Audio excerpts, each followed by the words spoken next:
sure.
Stuff going on, I think.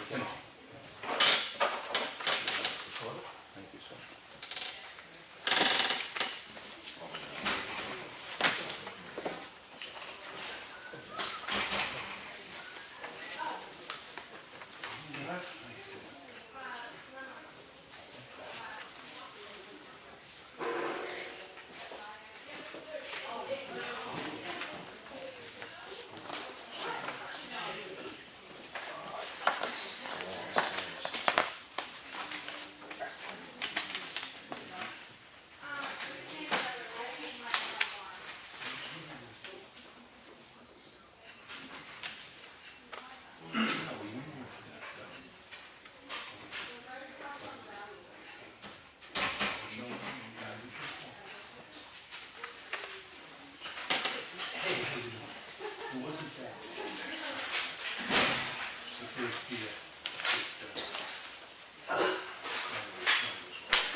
What's that? I can't understand what that means. Maybe you can interpret what she wrote. No, she needs the exercise, but not strenuous. Yeah. Certain amount, and then there's too much.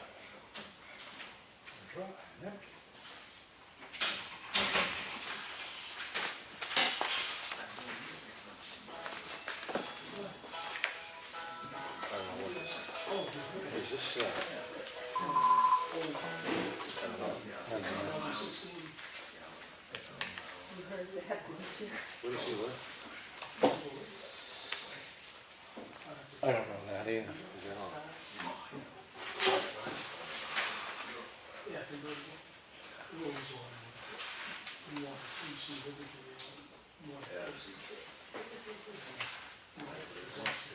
What is this?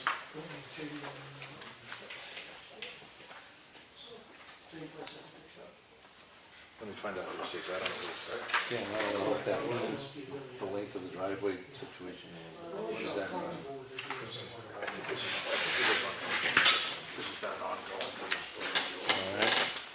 I'm not sure.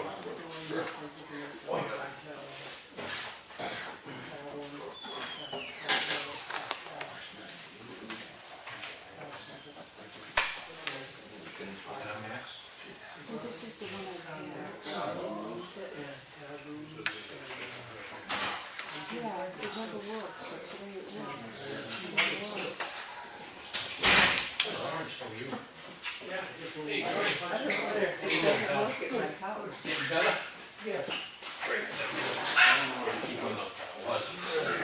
Well, I put a thing in it, said, yeah, and it's supposed to like give you a booster, a signal boost, so maybe that's one thing. It's $45 a month. It's like an expensive paper read. Yeah, it's like a train.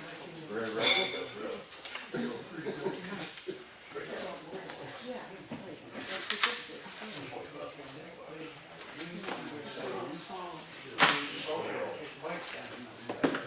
This one's like 85.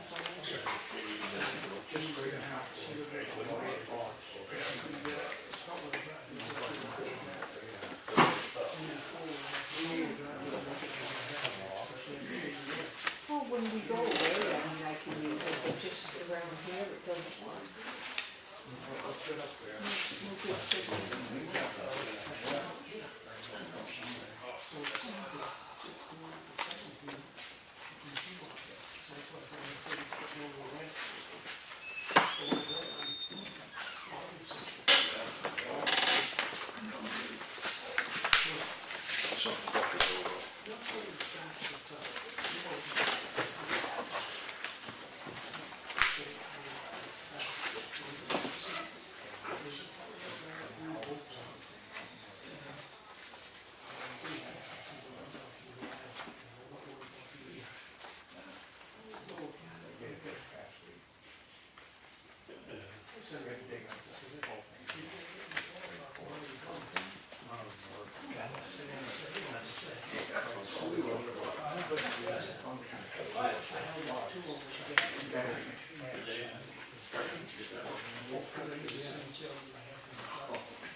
Oh, okay.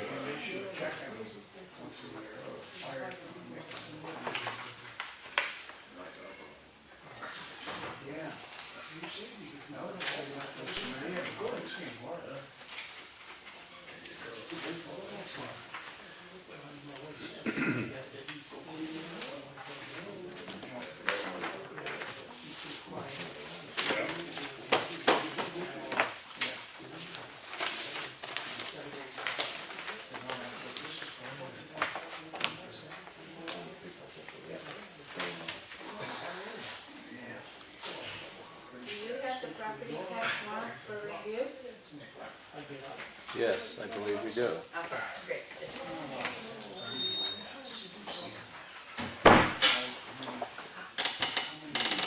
Do you know what that's about?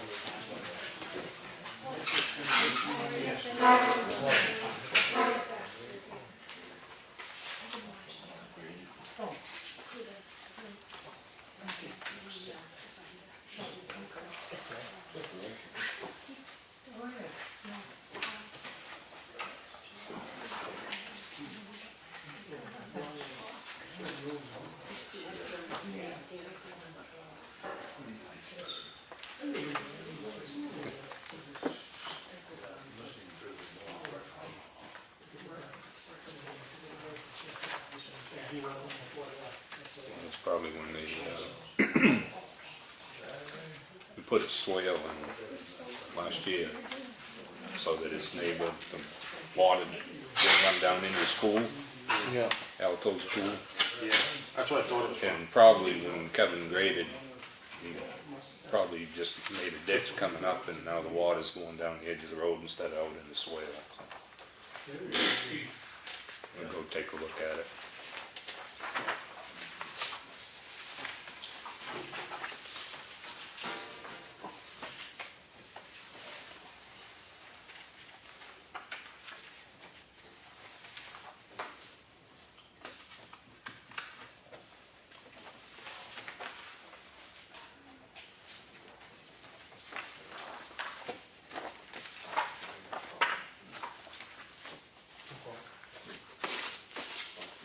Do you have any thoughts on this one?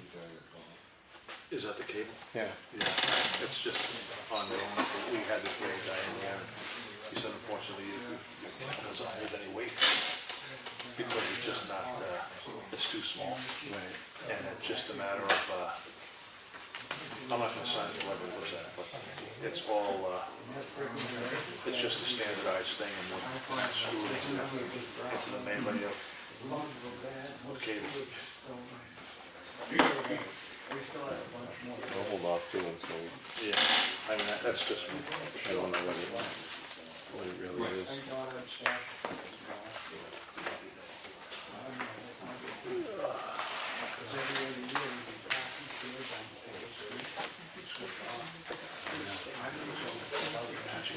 Patching everywhere.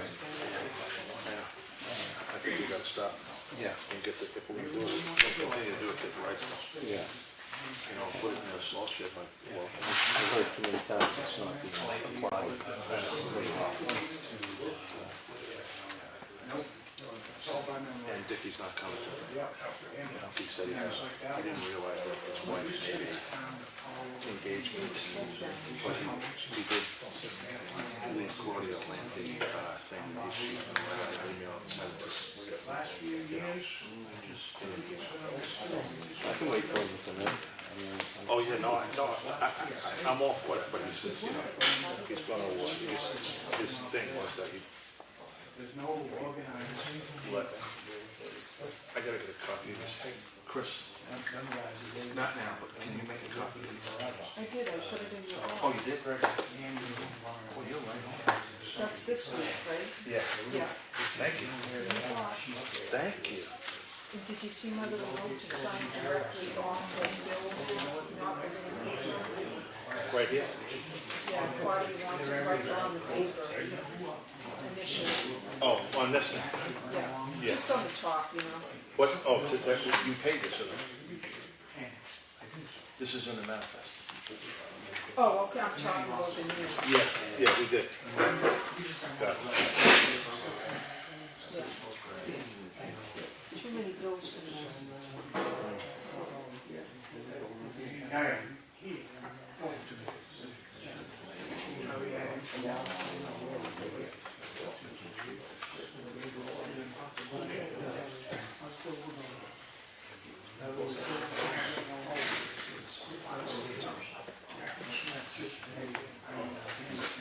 You read this cable? no, that's why we. It's, no, yeah. It's one of these things that you, we're too small of an area to make a difference. Well, I'd like to add service to public buildings, add the transfer station on there. For what? So they could put a laptop in there and they could do a lot of their work, Like what? you know, collecting money and, you know, keeping track of appliances brought in, you know. We'd have to talk about that one. And they could watch TV down there. No.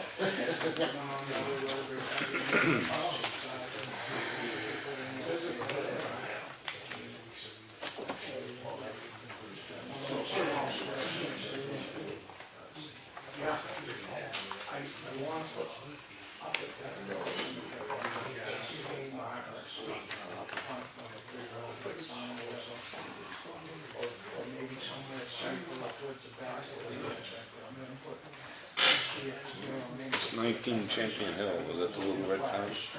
Yeah, I think that's what it is. In the back there? Yeah. On the left? Yeah, fish mines. Yeah.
I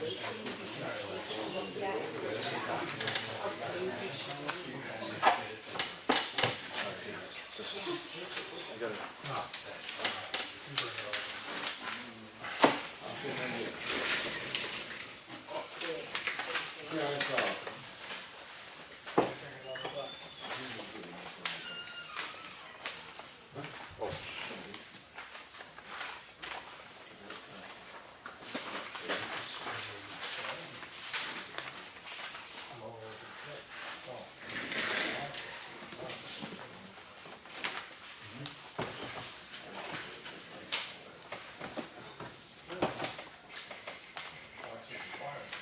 Look at this little girl, the girl stuff she set up, girl stuff cookies outside of the cat salad store. She sold 312 boxes of cookies in 6 hours. How those little entrepreneurs.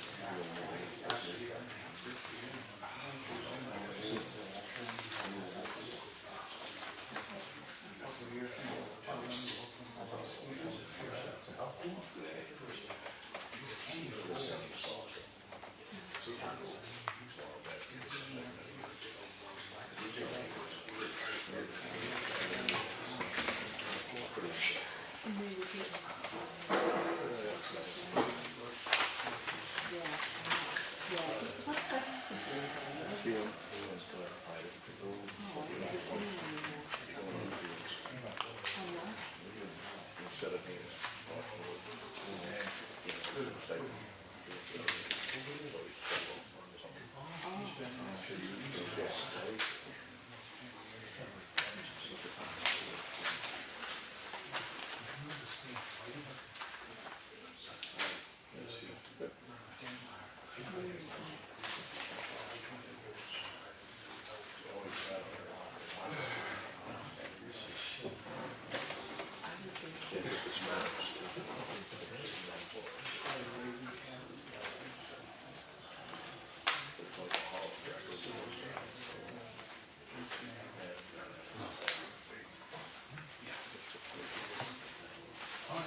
What you got? Something, huh?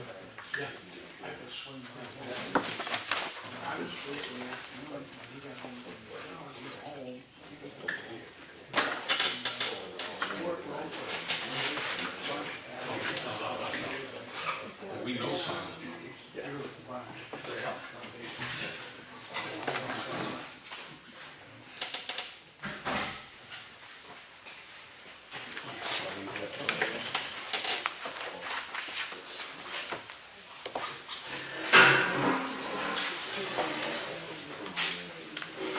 Rod.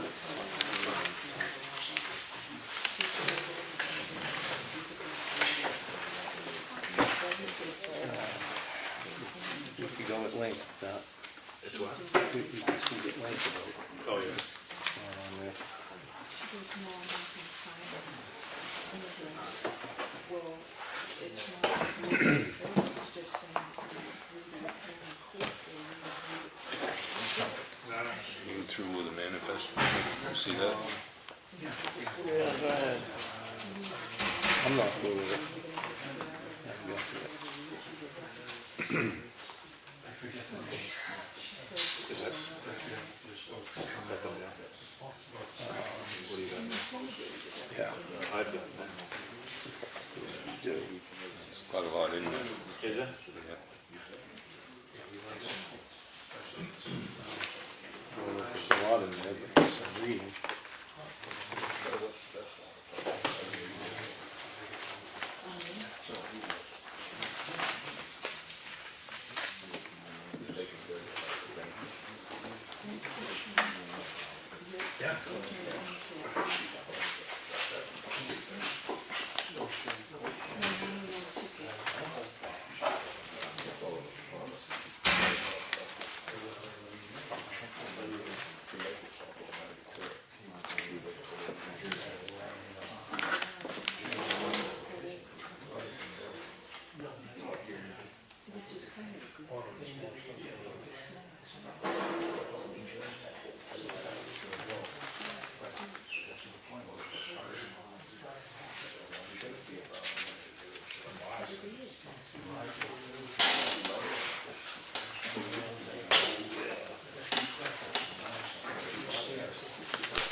I'll take what you're telling me.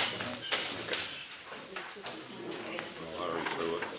No, I mean, I'll just take what you've already looked at. No, No hurry. I'm here all night. well, I don't wanna be. I'm all right.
Flies back on the road, hits that wheel, turns around, they come back up through and they go back.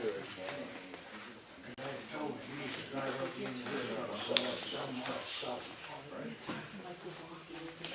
Jump through there, all she did was put it on the phone.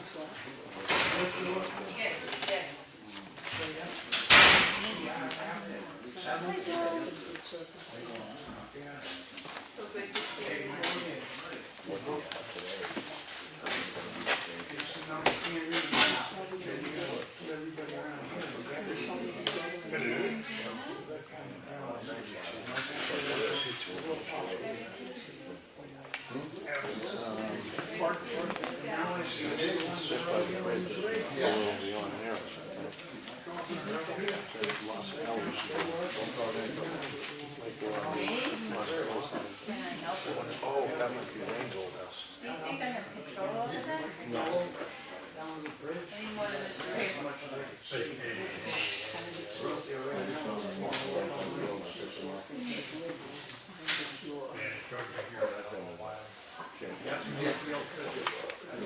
Bill Tyvek used to track a Oh, hole, I watched put it up the in gate the on the morning. bridge there so I couldn't get the road.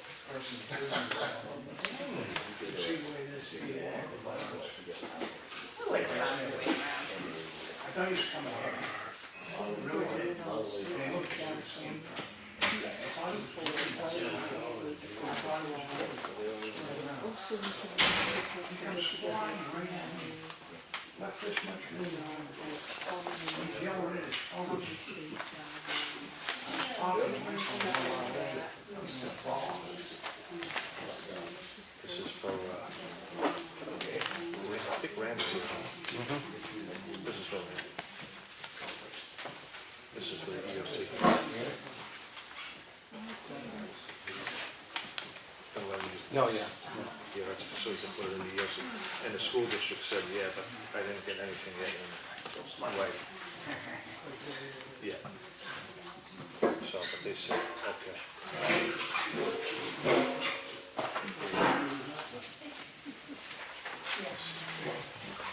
Bonnie. Where is it? Where's it go?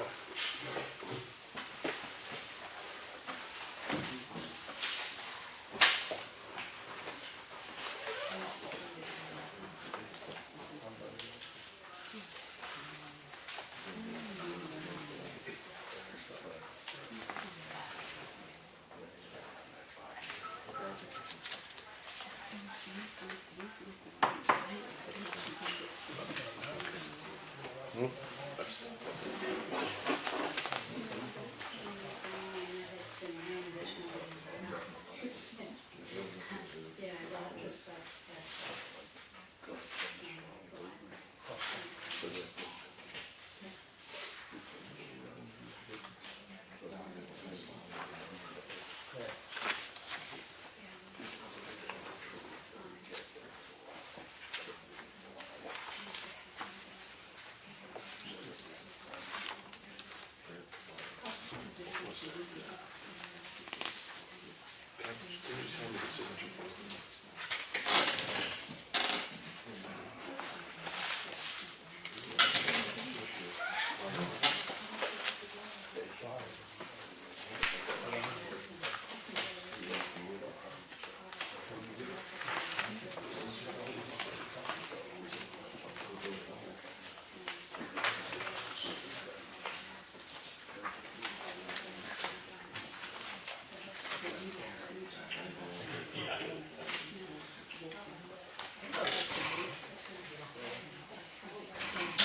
don't know what to take to a person or any of these. They have these little tags that read. So they get a digital readout or whatever you drive up there, and it doesn't. Exactly. No bear. Exactly, yes, exactly. This little tag tells them who they are. Yeah, he called me and said he had it. Last time we updated was easier than. Come back.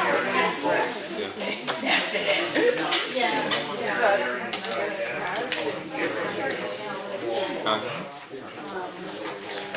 Can you read the cost of how Yeah, no, that's quite all right. I just what it is the window says began to pay no attention. So I didn't answer you.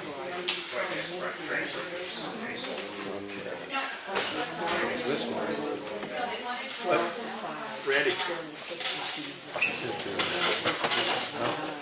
Can you add this to the EOC?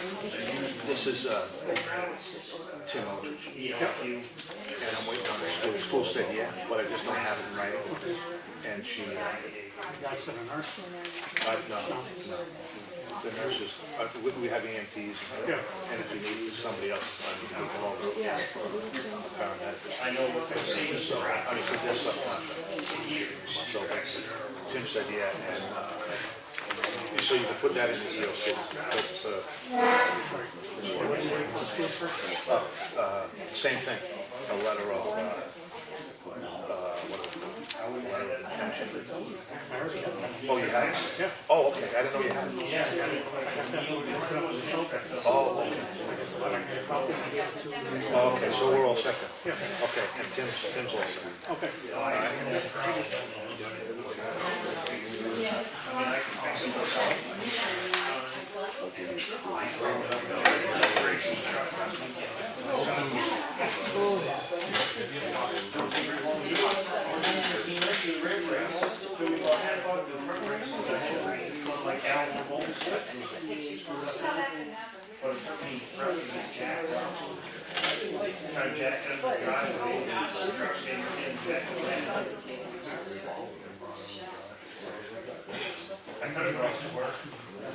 Hey, you ready for another cruise? What, this is the second week in a row. I'm going through the whole, I just want you to catch the boat. Listen.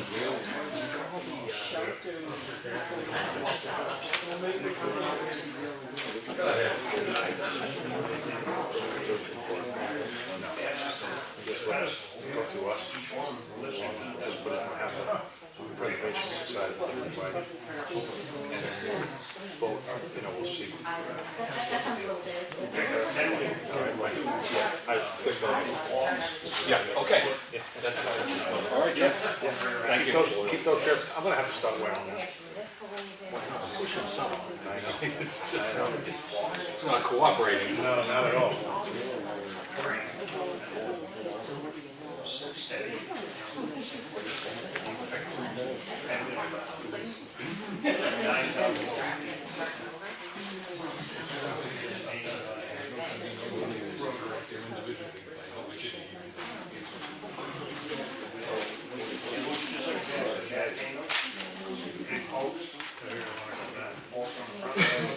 And use the jack and stuff, that's the walking. Set down the jack. Tilt the thing around, whatever it's made to be more legal. Take these blocks and slide on it, go down the frame, make like extensions. You can extend out up to 42 inches before you start.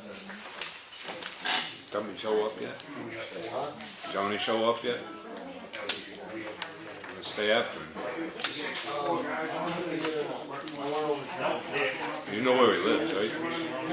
Yeah, we're walking together. It's all. Yeah. Well, it ain't gonna take him very long.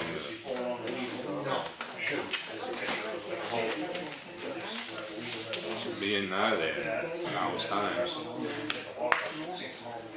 You're gonna have to keep after him. Yeah. Yeah, you and him were like that. Take over.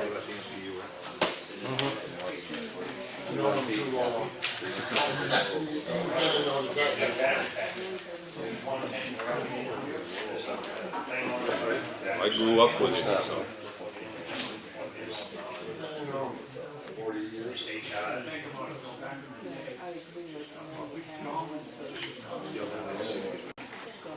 Good to go in? Yeah. You ready? Yeah. Okay. Can we just stand for the pledge? Please. I pledge allegiance to the flag of the United States of America, to the republic which stands one nation, under God, indivisible, with liberty and justice for all. All right. Thanks a lot. Sorry for the delay.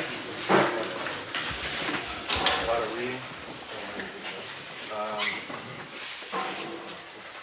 Let's just go through this. Well, we have somebody on the agenda. I want to, until she has to go somewhere first. Melissa Siemens is on the agenda for now, so fire. Oh, hi, how are you? Yeah, great. Melissa Siemens, Moody Road. That's first, right? So, previously I had come to a Board of Selectmen's meeting and let you know that a group of citizens will be getting together to plan a birthday party because this is the 240th birthday, if you will, of Effingham, anniversary of its incorporation.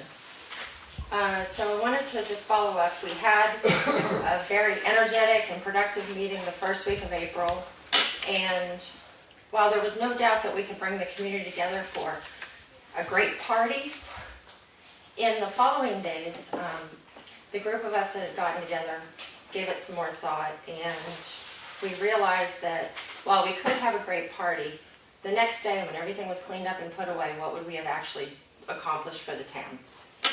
So we've had several meetings since then. We have decided to form, we're in the process of forming an official citizens group with a mission statement to connect people and resources to serve, strengthen, and celebrate the Effingham community. Our focus is mainly on community service for the community as a whole and for those in our community that we may individually be able to serve. So we decided that as a group, we wanted to offer the first two things to the selectmen, and our gifts, if you will, birthday gifts. Why does birthday just have to be celebrated one day? Why can't it be all year, right? So on Saturday, 7 of us got together and we unearthed the pauper cemetery on Moody Road. Cleared brush, cut trees, cleaned stones, hauled away brush, and now it looks like a place. In addition to the cleaning, we've done over the last couple of months an extensive amount of research, deed research. We've reviewed subdivision plans, taking us back to about 1860 so far. Another thing we've done is we've reached out to a gentleman, he is based out of Hudson, I believe, who actually does surveying of the ground and can actually identify how many may or may not be buried and where they actually are. So I'm not asking you for anything. I'm just offering to you that a group of volunteers took the initiative and went out and spent a few hours with the black flies. They were very helpful, by the way, and made that happen. And we will be, because of what we've learned speaking to citizens in Effingham, historians in the county as well as at the state level, and learning a lot about poor farms and what they meant to our towns. It's quite an exploration, and I know that I personally, and I imagine the others, will continue that journey and hopefully be able to present an actual story to you. And maybe at that time, some sort of call to action by the board, whether that be through an easement. We did get permission of the landowner, by the way, to go on and take care of all that. So we hope to develop that story and bring it back to you again at some point. So it's not something that you have to have on your checklist, I guess. Unless, of course, it interests you, then please. The second thing we would like to offer is an invitation on August 18th at the Preservation Society. We will be hosting a luncheon from 11:30 to 1. It's on a Saturday, and it's Effingham's birthday. So we hope that you'll join us for a birthday party. The third thing, and maybe the most exciting thing, is almost 20 years ago, an Eagle Scout named Dustin McLean and his grandfather, who's now deceased, Pastor Mark Grover, worked together so that Dustin could accomplish his Eagle Scout project. And that was the creation and installation of all of the Welcome to Effingham signs. Been that long? Yeah, almost. Mercy. I've been in touch with that family, including him, and they're very excited about this prospect and give their full support and gratitude for wanting to do this. But I would present to the board that we have 7 sponsors ready to pay for the 4 signs. We've gotten 4 quotes, 4 different companies, and we're ready to purchase and install the new shiny Welcome to Effingham signs. Can I ask a question? Is this restoration of those signs or No. completely new signs? New signs. We actually had sign makers come out and evaluate the current signs and they're beyond Repair. So in the conversations I had with the McLean family, they, while they're grateful for this happening, they have no interest in the former signs, if any. So certainly that's town property. So that's what I bring to you today. Can I ask you a Sure. question? How are you doing on the research, easement-wise, right-of-way wise to the cemetery? Where did you get to? What I've found so far, and I haven't talked about this part really thoroughly with the group, is that the town has a responsibility, if you will, to maintain cemeteries. And there's a process to go through for accepting abandoned cemeteries. I have been unable so far to find easements between towns and private property owners for cemeteries. But the Registry of Deeds is actually, office has been helping me in there. A lot of their stuff is online. So I'm not trained, I mean, the selectmen are the cemetery trustees, so I don't know if you have any more information that you could help with Well, that piece. I know that cemeteries on private properties would be probably something other or different than the particular cemetery you're talking about. So I was just curious if that cemetery being quote-unquote a town cemetery, if there was something that you'd unearth in writing to do that. So going back to the 1860s so far, I have found nothing in any of the deeds that talks about a cemetery, a poor farm. It's delineated on one of the survey maps that White Mountain Survey did back in 1998.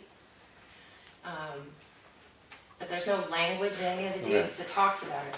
What I also learned through this is that I was under the impression that the towns all had this town-owned place where if people couldn't care for themselves, they housed them at this place and they worked the land and they did whatever. And then in the mid-1800s, the county developed the county poor farm, and then all the people left the town farms and they went to the county. That's not how it went. Essentially, you would have a property owner who the town would pay to board these people. So it was a private property that the town paid to board these people who couldn't care for themselves. The buildings, we've learned, or it's been passed down through family. I'm still working on getting the records. We're working with Espie Historical Society. The buildings, what we think so far is that the house went to Center Ossipee and became the Carroll County Independent Building. And the barn went to Green Mountain Road and is the Davis Barn now. And there's foundations for those buildings, and there's the cemetery. And the cemetery is not like your typical family plot. There's no markings, there's no names. They're all parallel. It looks like a graveyard, if you will. What do you call it? What do you call it? Wolf. Oh, the stones. Wolf. So they have piles of stones, and the gentleman that surveys cemeteries said that's very common, that back in those days they would put little pillars of rocks to mark each of the graves, and they were called wolf stones, because much to my horror, wolves used to be here, and they used to dig up graves if you didn't do something like that. So it's very interesting. It's been fun so far. I'm just considering if that's something we should talk about, contacting the town's attorney on our obligations and vis-a-vis easements and access to that. I mean, if you would to allow that us, if I could, if you would allow us just a little more time as the summer Sure. goes to kind of connect some of the research dots to maybe save from those legal fees and until we present something, and then Yeah, I'm we'd be just happy to figuring do that. down the road, if you don't come across what would be ideal in my mind. Right. It's just me, I'm just thinking an easement for the town to have access to that area and to just demarcate an access across the property owner's land that they could be comfortable with. That's what I'd like to see, that's all. I don't, May- I'm not the chairman here. Well, I know, but I don't want to step on your toes, so I was gonna ask him. Sorry. I Don't should've do done that. it anyway. I asked her permission No first. kidding, there you go. The hell with me, you gotta ask her. Wise man. Gotta eat. Just to add what your question, in conversation with the Knowles family who owns the property, they did give us permission now, and they are prepared to give us and change their deed with an easement to go on that. In conversation, they did say, if the town was, if, it did, I was like, I'm on call. If the town was to be named in that easement, then they would want to see some confirmation that the Yeah, town hard is copy. going to continue to maintain that. Sure. Yeah. If not, then it's just an easement for it to be maintained by this group or any other group or whatever. Well, I should think that if the town goes through the trouble of connecting with the Knowles family to gain access through an easement, just so that things are in perpetuity, that we can have that forever, and it's designated, that it would ultimately cultivate with us, having that cemetery as something that would be maintained, just like Woodland. But we can probably kick that around and get a greater understanding of what that would really be. But And with all due respect, basically what it came down to was, if you're a group and you guys are gonna continue to clean it, then we'll put your name in the easement. If the town gives us some assurity that they are gonna take care of it, then we'll put their name in the easement. Is basically what I was told. You understand? Yeah, I'm not entirely sure that that's, having it in a Long and citizens short group of name is really the best way to go. Well, they just looked at it like the citizens group were the ones that cleaned it, so, and showed the interest. I would love for the town to take on that, we've done the hard work, you know. Yeah. We- Well, I know it was probably close to 2 years, maybe more than a year and a half ago, when Lawrence and Lenny, being on the board, went out there and started this process. Yes, I did. Yeah. So, by default, they were there first. No, just kidding. No, I no. appreciate that you're doing that. That's a lot of work to dig through those files. It's been fun, actually. Yeah, it is work. Well, you want some more time, and I don't know about everybody else, but I'm happy to let Is that you okay? continue I'll your let work and have take more that. fun. Run with it. And the signs? Well, easement first, I think, but that's what I would think. Well, for the cemetery, we will No. Yeah, for propose the a sign. cemetery. Oh, the other Yeah. side. For the road signs? Yeah. Yeah. I No can't problem believe it's for been me. that long. I know, Holy moly. yeah. I remember when that kid came in. Yeah, I can still picture the picture that was in the paper that's back then, this little kid. He's grown. A little bit. Does that require a vote, or, I don't know. I shouldn't think so. You're just replacing those signs. It is a gift. I don't know what, if there's a monetary amount that you're required to have a hearing on the acceptance of a gift. The value's about $1,200. I think you could take a vote, how much is it? $1,200.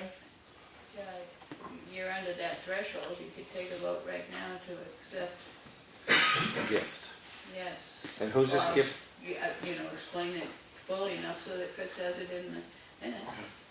Who's the gift from? So, that's a good question. I mean, we have a citizens group.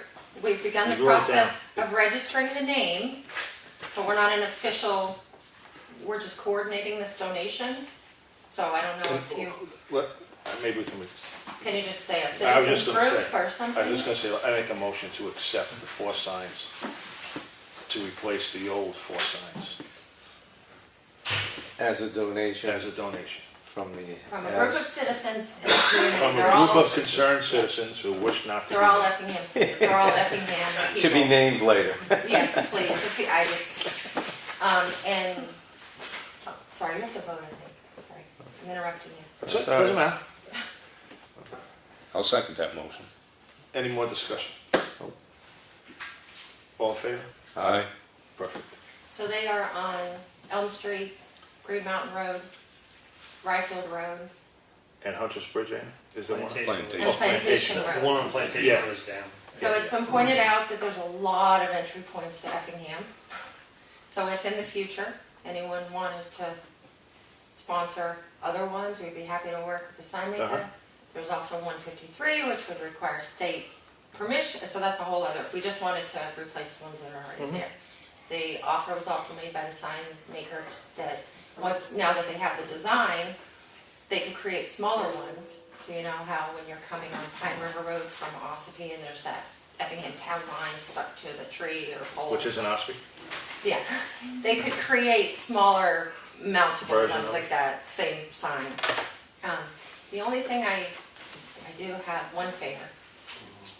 On the day of installation, the one sign that I'm concerned about for our volunteers is the one on Elm Street, because you come up over that rise and there's the sign.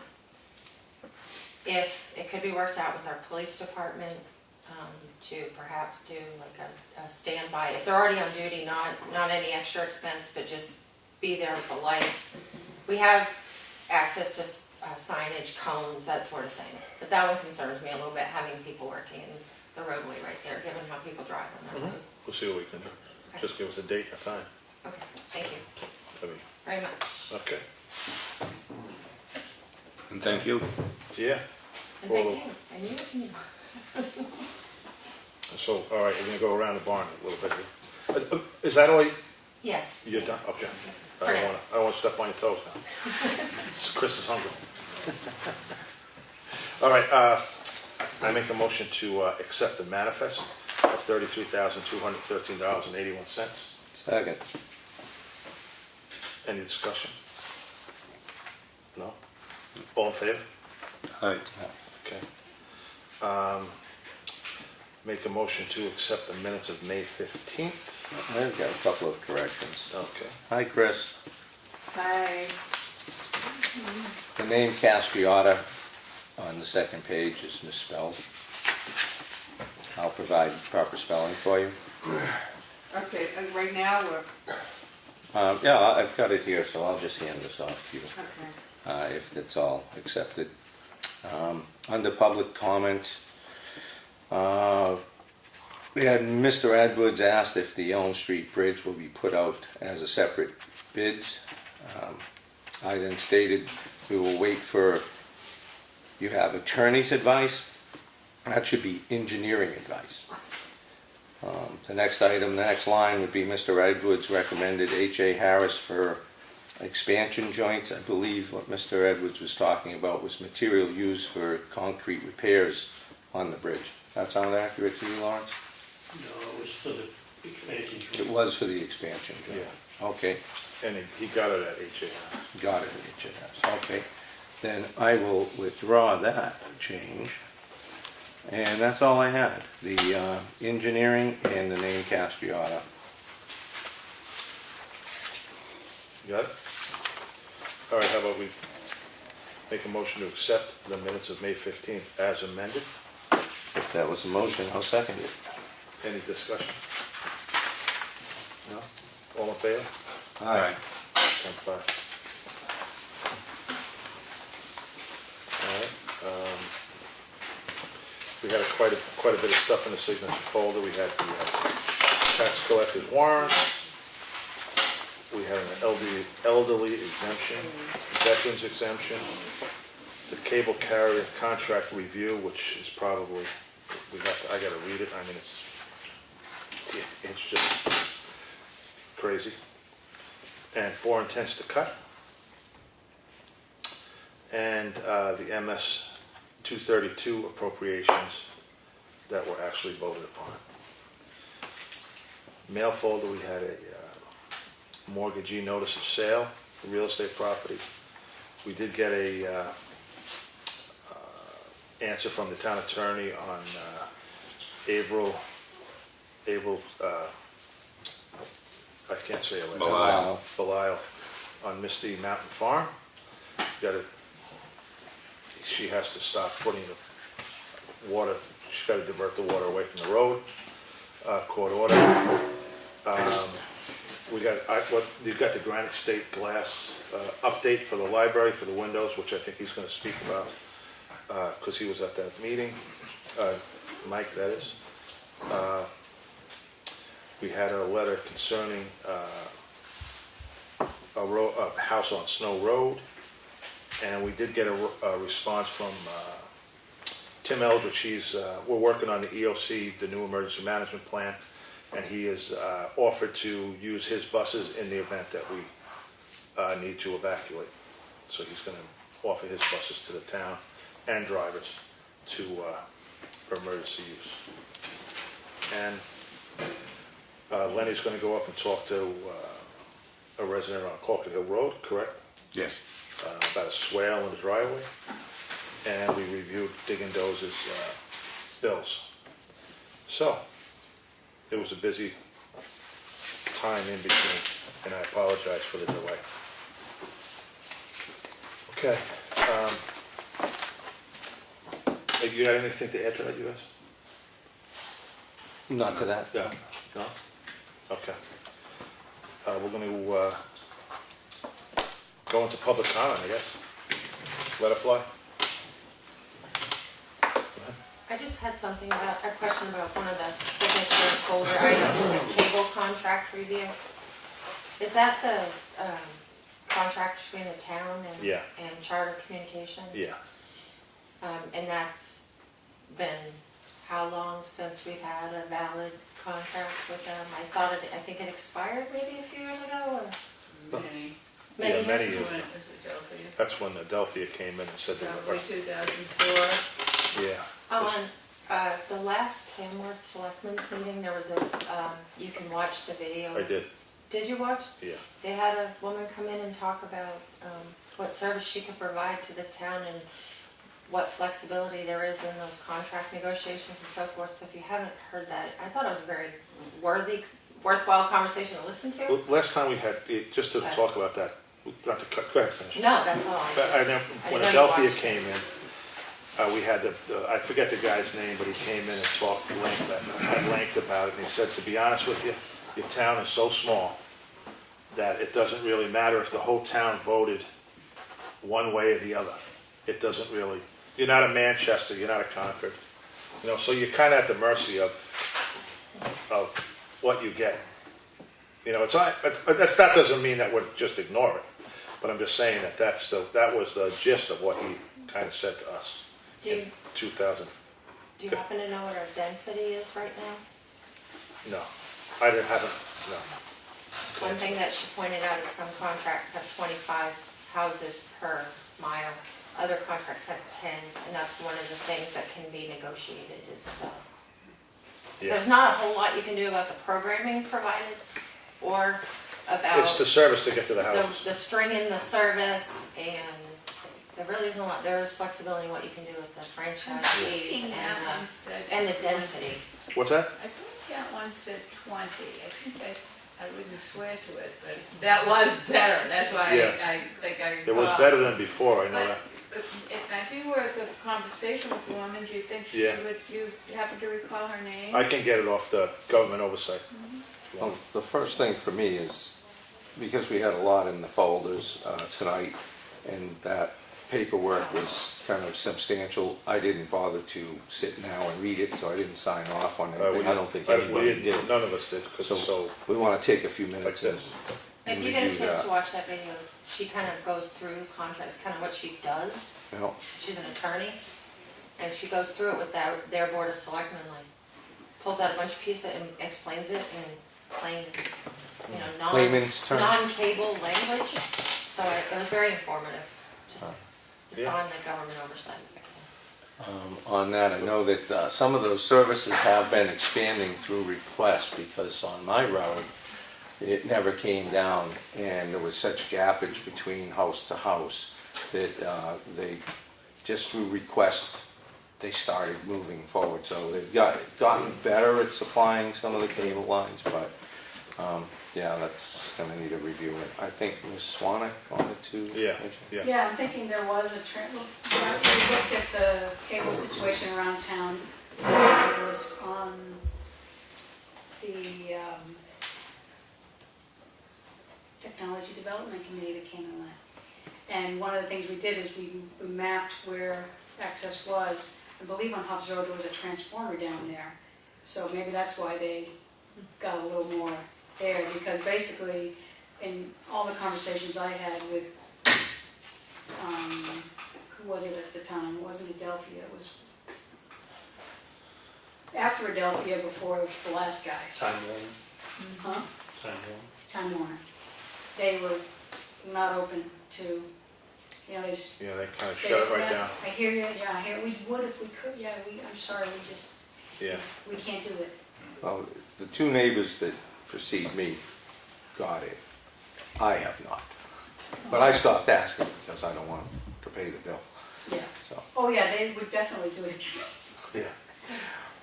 But, and I seem to recall that there was a piece of equipment on Hobbs Road that I wouldn't have expected was there, but it was there, so maybe that's why. Or maybe it was because people paid for part of it that got there. The lowest density places in town, they were not gonna budge on. I suspect that'll be the same.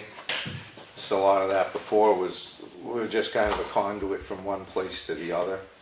And anybody who got some offshoots off 153, roads like that, were just We the got Henry Drive beneficiaries. covered by extending it down from further along. It doesn't come in from 25.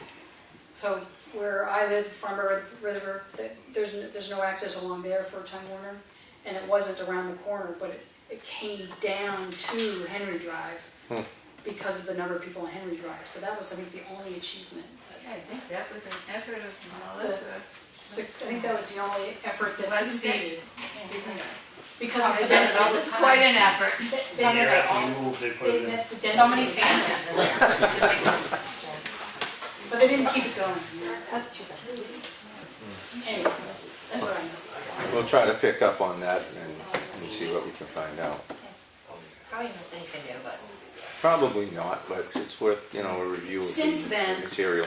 DSL has gone to the other areas. I'm not aware of anyone who doesn't have access to DSL.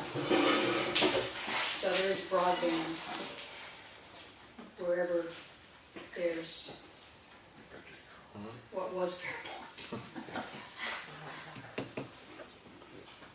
Go ahead. Bill. Does the board have a projected date for implementing the upgrading of the recycling at the transfer station? The upgrading of the recycling. Yes, in other words, right now, we're accepting whatever they throw in there. And it should be clean, dry, empty, no lids. And it's my understanding that we're moving toward that goal. I don't know so much as we're moving towards it, or I would like to see us move towards it, and the industry may force us to rethink the way we do business, because we're anticipating large increases in cost related to waste. But this seems like it's something other than what I was focused on. Apparently, we might have a communication problem with the community and what we should be doing. That probably is truer than not. Okay, I think what we need is a specific list, not so much of what to recycle, but not to recycle. okay. If we find that we're getting cigarette butts, underwear, whatever, In the paper, bottles, cans? Yeah. it's like- Okay. cans stuffed with cigarette butts and bottles with cigarette butts. Well, we can try public awareness, but you can't always change people's behaviors. One thing I'm planning to do is have a conversation very shortly with our representative from Waste Management, to which I can find out a little more on what they would like to see in there, as well as I know Mark had brought up displays, items with displays in them, LEDs, because it was on the transfer sheet. And I will find out the answer to that, because I'm of the mind that not everything should apply if you just use a broad imagination to say digital clocks and coffee makers and things. So I'll be looking to get those two things answered. Yeah, we're gonna, you catch up with these two yet? No, I have to have a meeting. So no, I Well, unfortunately. you know what I'm saying? Yeah, to talk with you further on these issues, if we were to set up a meeting, I didn't have anything that was free this week, so I didn't try to pursue that through the office to put a meeting in. But I did talk with Claudia about some of the particular changes that we need to make, and that Lenny brought up the other day that we don't take 5-foot diameter logs, and we don't take stumps, actually. And there's some other matters, like when we list small demo debris, we don't define small, so that might be helpful. And human or animal waste, I know that's caused some confusion for folks, so I think the way I was looking to go was to maybe list a couple of the known exceptions. And I think Claudia was, It's cool. well, that's the only two I've got. Those are known. Right. Which would be essentially diapers and things like kitty litter. But that is right here to be brought up, and your presence here. Now I think everybody knows that we probably need to spend some time and attention on We'll make looking at- another date on that. Excuse me? We can sit down together, Yes. and, you know, you get my input from it, Yes. and we get it. And I don't know that we need to remake the wheel. I bet No. NRRA and Waste Management have some good handout material on what they expect in recycle now. Oh, that's what we need to have. Well, on recycle, yeah, they Yeah. do. Aware. Exactly. Well, two different They do things. a real good thing on that. Two different things going on over there, though. NRRA does pure recycling, very individualized. Waste Management does your single stream, so they want to keep those recyclables and not have us separate them. That's part of their revenue stream. Waste Management, our rep, I will be talking to him tomorrow. NRRA was out of the office Monday and today, and will be back tomorrow, and I will make an attempt to touch base with them. There's a few things there that I need to catch up with them about regarding the overall operation, plans, closure plans, operating plans, such templates. Move on. Well, you want to have some further input, I certainly would entertain any input that you guys have on the job site that you're observing. Not at this moment. Okay. Thanks. Just have a point of clarification.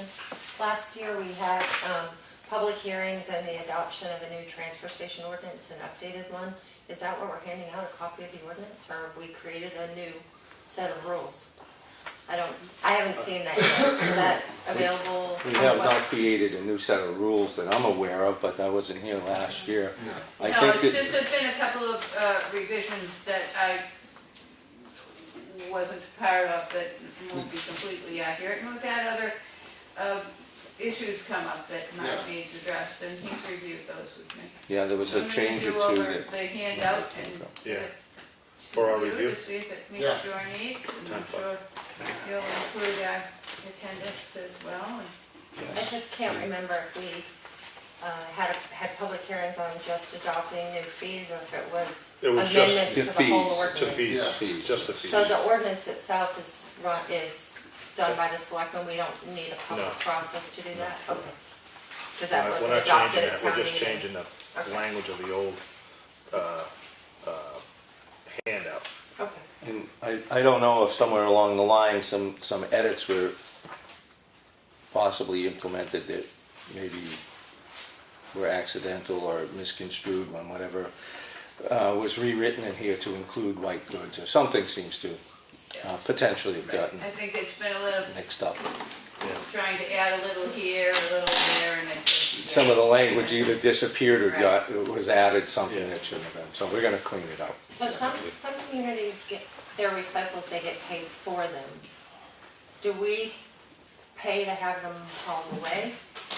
Yes. Yeah, everything. Everything. And is that done by weight? No, we don't have a scale.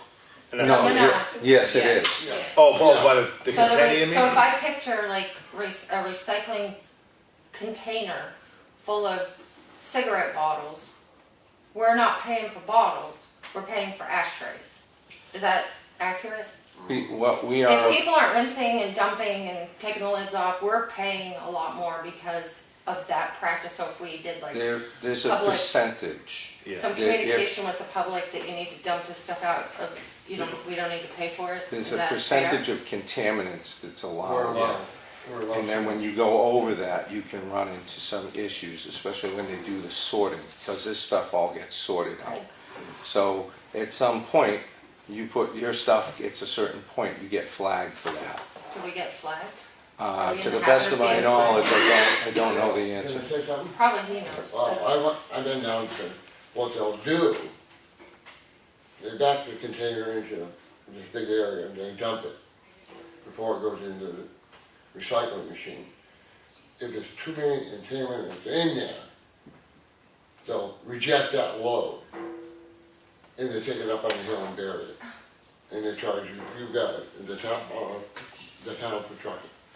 They charge you for all your trucking and stuff. And if it was to a different So location. you don't get nothing for recycling. That's how that works. Claudia, I think you had something there? No, Okay.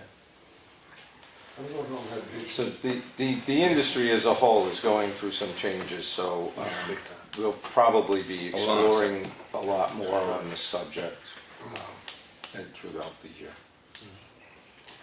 While we're on the subject of the transfer station, for clarity, are we or are we not accepting trash from other towns? Mac needs to know. I need to know. Well, if you're talking about the same situation that we discussed No, before. There was a guy in there Wednesday,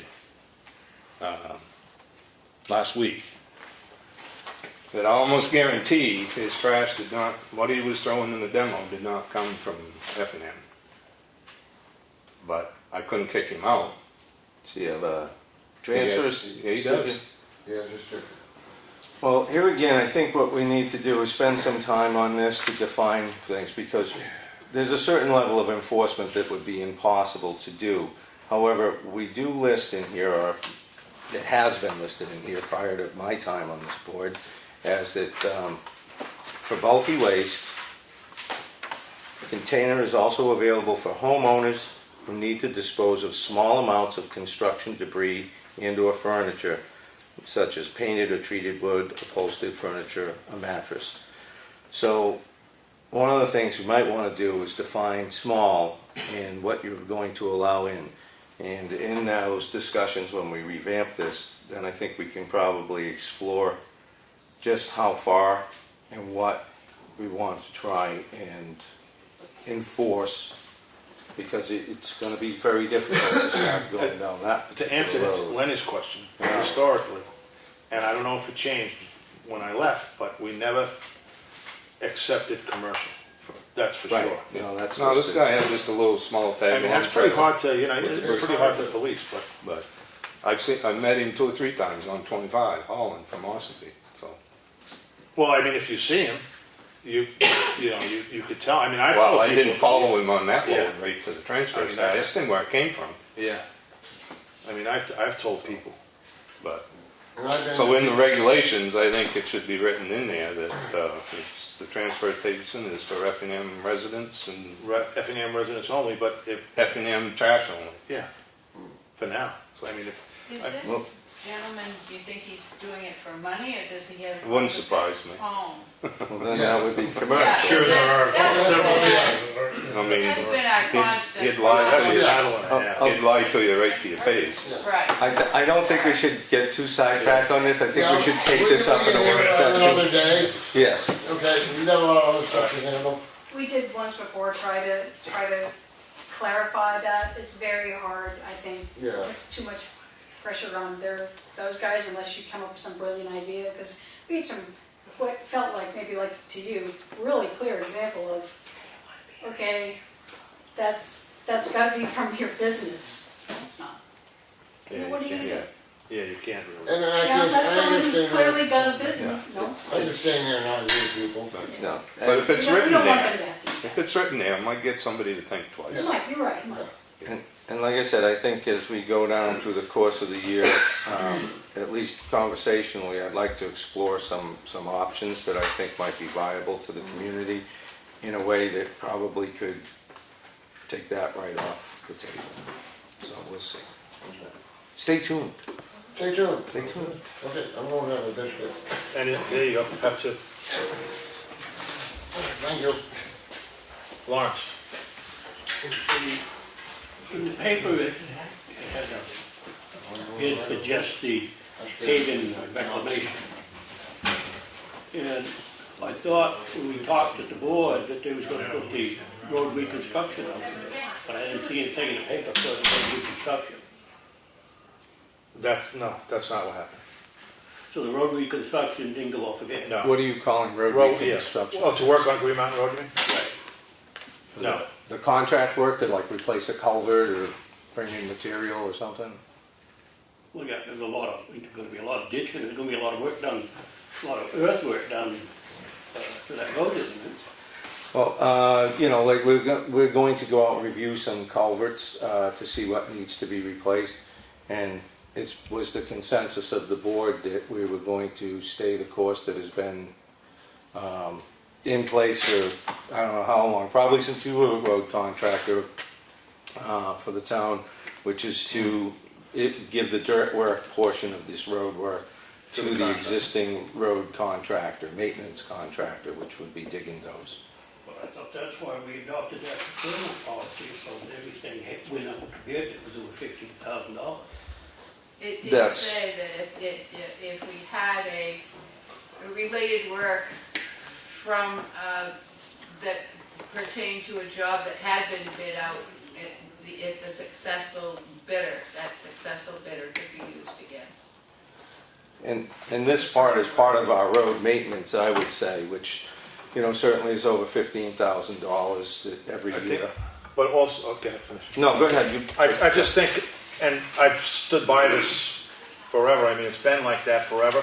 I mean, you personally came up to me when I first got on the board and said, you know, I get this work because I'm the summer road contractor. And I said, well, I'm the new kid on the block, you get the work. I mean, that was in 2001. We're in a contract with someone this year. And Who was the low bidder? and who was the low bidder. And, I mean, we're in a signed contract, the only signed contract that I know of. I can't see going, especially this year, against putting it out to bid. In other words, he's under the pretense that he's gonna get the summer road, the job for Green Mountain Road. Just like you have gotten when you were road contractor. It's no different. It's just a different year, that's all. And maybe that's something we should next time look into doing. But right now, I think when we're in a contractual agreement with somebody, I don't think it's wise to break it. We had all agreed. We all to agree. that. If we were gonna change that policy of doing that business that way, that we shouldn't do it in the midstream of a 2-year contract. If that comes around to May next year and the Give us some consensus thought. is to put these things out to bid like that, then that would be the appropriate time, not while we're bound in a contract when this individual would have every expectation to be doing this work based on everything that we've done in the past. So the procurement policy doesn't come into play then? No, I don't think it does. It does allow for us to use this contractor in this fashion. I could pull it up for you. I don't want to spend time digging through it tonight, but I can address it for you at the next meeting. Teresa wants to. I Hey, can take say care, that thank you. Thank you. when I was serving on that board, that was what we were instructed, that, you know, it wasn't just a policy, it was the pattern and practice for many, many years. In the midst of a contract, you're not going to take that out of someone who has full expectation of that work. Of that work. Exactly. So the other question was, are we gonna have an engineer to oversee this project? Yep, that is probably what we're gonna do. Not probably, we are gonna have one, just like Townhouse Road. So is that going out for bid too? I don't suspect it's gonna be over 15,000. I don't even know what we paid for townhouse, I don't I think it was remember. like 7,000. Yeah, something like that. You're right, 7,000, because Was it mine? yeah, 7 But I'm grand. thinking that was over it was the whole year. It was the whole year. But that was only for 1 year. Yeah, And if I remember correctly, townhouse took 3 years. 4 years. 4 years. That's okay. Yeah, and the first year, everything went well. White Mountain, Mark Lucy said that the contractor was straight out, blah, blah, blah, and then we voted, I think, not to have, because Evans did a good job, and we believed he was gonna continue to do a good job, and he did do a good job, and we didn't have one. And that was what we did. We had one to set the ground rules. If Teresa, we were on the same, we set the parameter because the town pushed us to get a contractor, just like you're saying right now. And we did what the town wanted, is to get a engineer, and Mark Lucy was there. He rode his He was there motorcycle through every town. day. Yeah, he rode his motorcycle through I don't- town. Are we sure that he didn't check periodically on the other 2 phases? I'd have to check my records to see it. I don't know that we abandoned them entirely, I think we stopped the everyday. Yeah, the everyday thing. I think it was only the 1 year, and part of that, if I remember correctly, I may not. I think it But- was the first section. Yeah, the first. Yeah, it was the first section, and also I think it was to map out, to be sure that there were property line concerns because of the way the road was built and traveled. It had to go right back to where it was because there was some property issues that were going to be disputed, and I think that was part of it as well. Mismanagement practices, there were a number of just different issues that once that whole cycle had happened, they kind of knew the game plan. Yeah, And there was At least a as- wetland From the permit. town's perspective. yeah, that's why, yeah. There was a wetland permit that needed to be gained in that process Yeah. too, that I don't think we're going to run into. And the other question is, where are we on the Granite Road Bridge? On the Granite Road Bridge, that's a bit of a larger discussion that I think I was planning on talking about towards the end of the evening for my comments. Elm Street, Snow Road, and Granite Road, I was going to talk about. One of the things that's happening in Bridge Aid, I found out today, is there's been an additional $10 million that's about to be signed by the governor, I believe. At least it looks very promising. It's passed the House and the Senate. And that should jump the process about 2 years forward for Bridge Aid. So that's one thing that would work to our benefit. Another part of the discussion that we could have is about how the transfer station, if certain large changes were made, could help that process push Granite Road in front of Snow, because it would negate needing the Snow Road Bridge for the capacity that it does. But that's a long discussion for another night. There are some processes that I was speaking with an engineering company. Actually, 2 engineering companies gave me an alternative to shore up Snow Road to buy time, and also C.R. Willicke at the state endorsed that process and procedure, and he said the state would be very favorable, some words to that effect, on working with the town to effect that type of change, which could give us a number of years, out to about 10 years, to where we would not have to be concerned about Snow Road. That would put us through the process of Bridge Aid. So there again, it could put Granite Road in the front of the pile to be dealt with. Being a closed bridge, that should also accelerate it up. That bumps it up to the Yeah. front of the line. And I did recently reach out to state to find out where we were in the process, just to verify that we're on the list and try to get some feedback. But I was unable to reach Mr. Willicke at that time. That was only a week ago. I've been a little, or just over a week ago. I've been a little busy, so I'll try to reach out and find out more on that. Money that the town raised, 160, you lose that this year if you don't spend it. Well, we don't lose it, it just won't be allocated for, we won't be building a bridge with it this year. Well, just that- It'll lapse just into the fund. fund, yeah. And potentially, we could ask to have that put back into the bridge fund, which is a concept I would like to see done, because then we would take that money that the town previously approved for reconstructions of bridges, put it right back into that capital reserve account for that purpose. That's my hope, and continue that money accumulating so that we can move forward with these big capital projects. But again, I have plan on speaking some more on the snow road stuff later. What, yeah. Any other? Yeah, Tim Murphy, Green Mountain Road. When exactly is the Green Mountain Road project gonna take place? And is it gonna be the entire length of the road over this next coming year? No, not the whole roads. It's gonna be in portions, correct? And where exactly, what portion do you guys have determined yet, where it's gonna Yeah. begin? Champion, at the bottom of Champion Hill. All right, because it'd be nice to know, because as you well know, a lot of our roads need more patching. And a lot of them, if they're not gonna be dealt with, like Green Mountain Road, We're gonna get to the patching part. yep, shimming, in spots. All right, now here's the other thing. Is the fire department gonna clean out the culverts?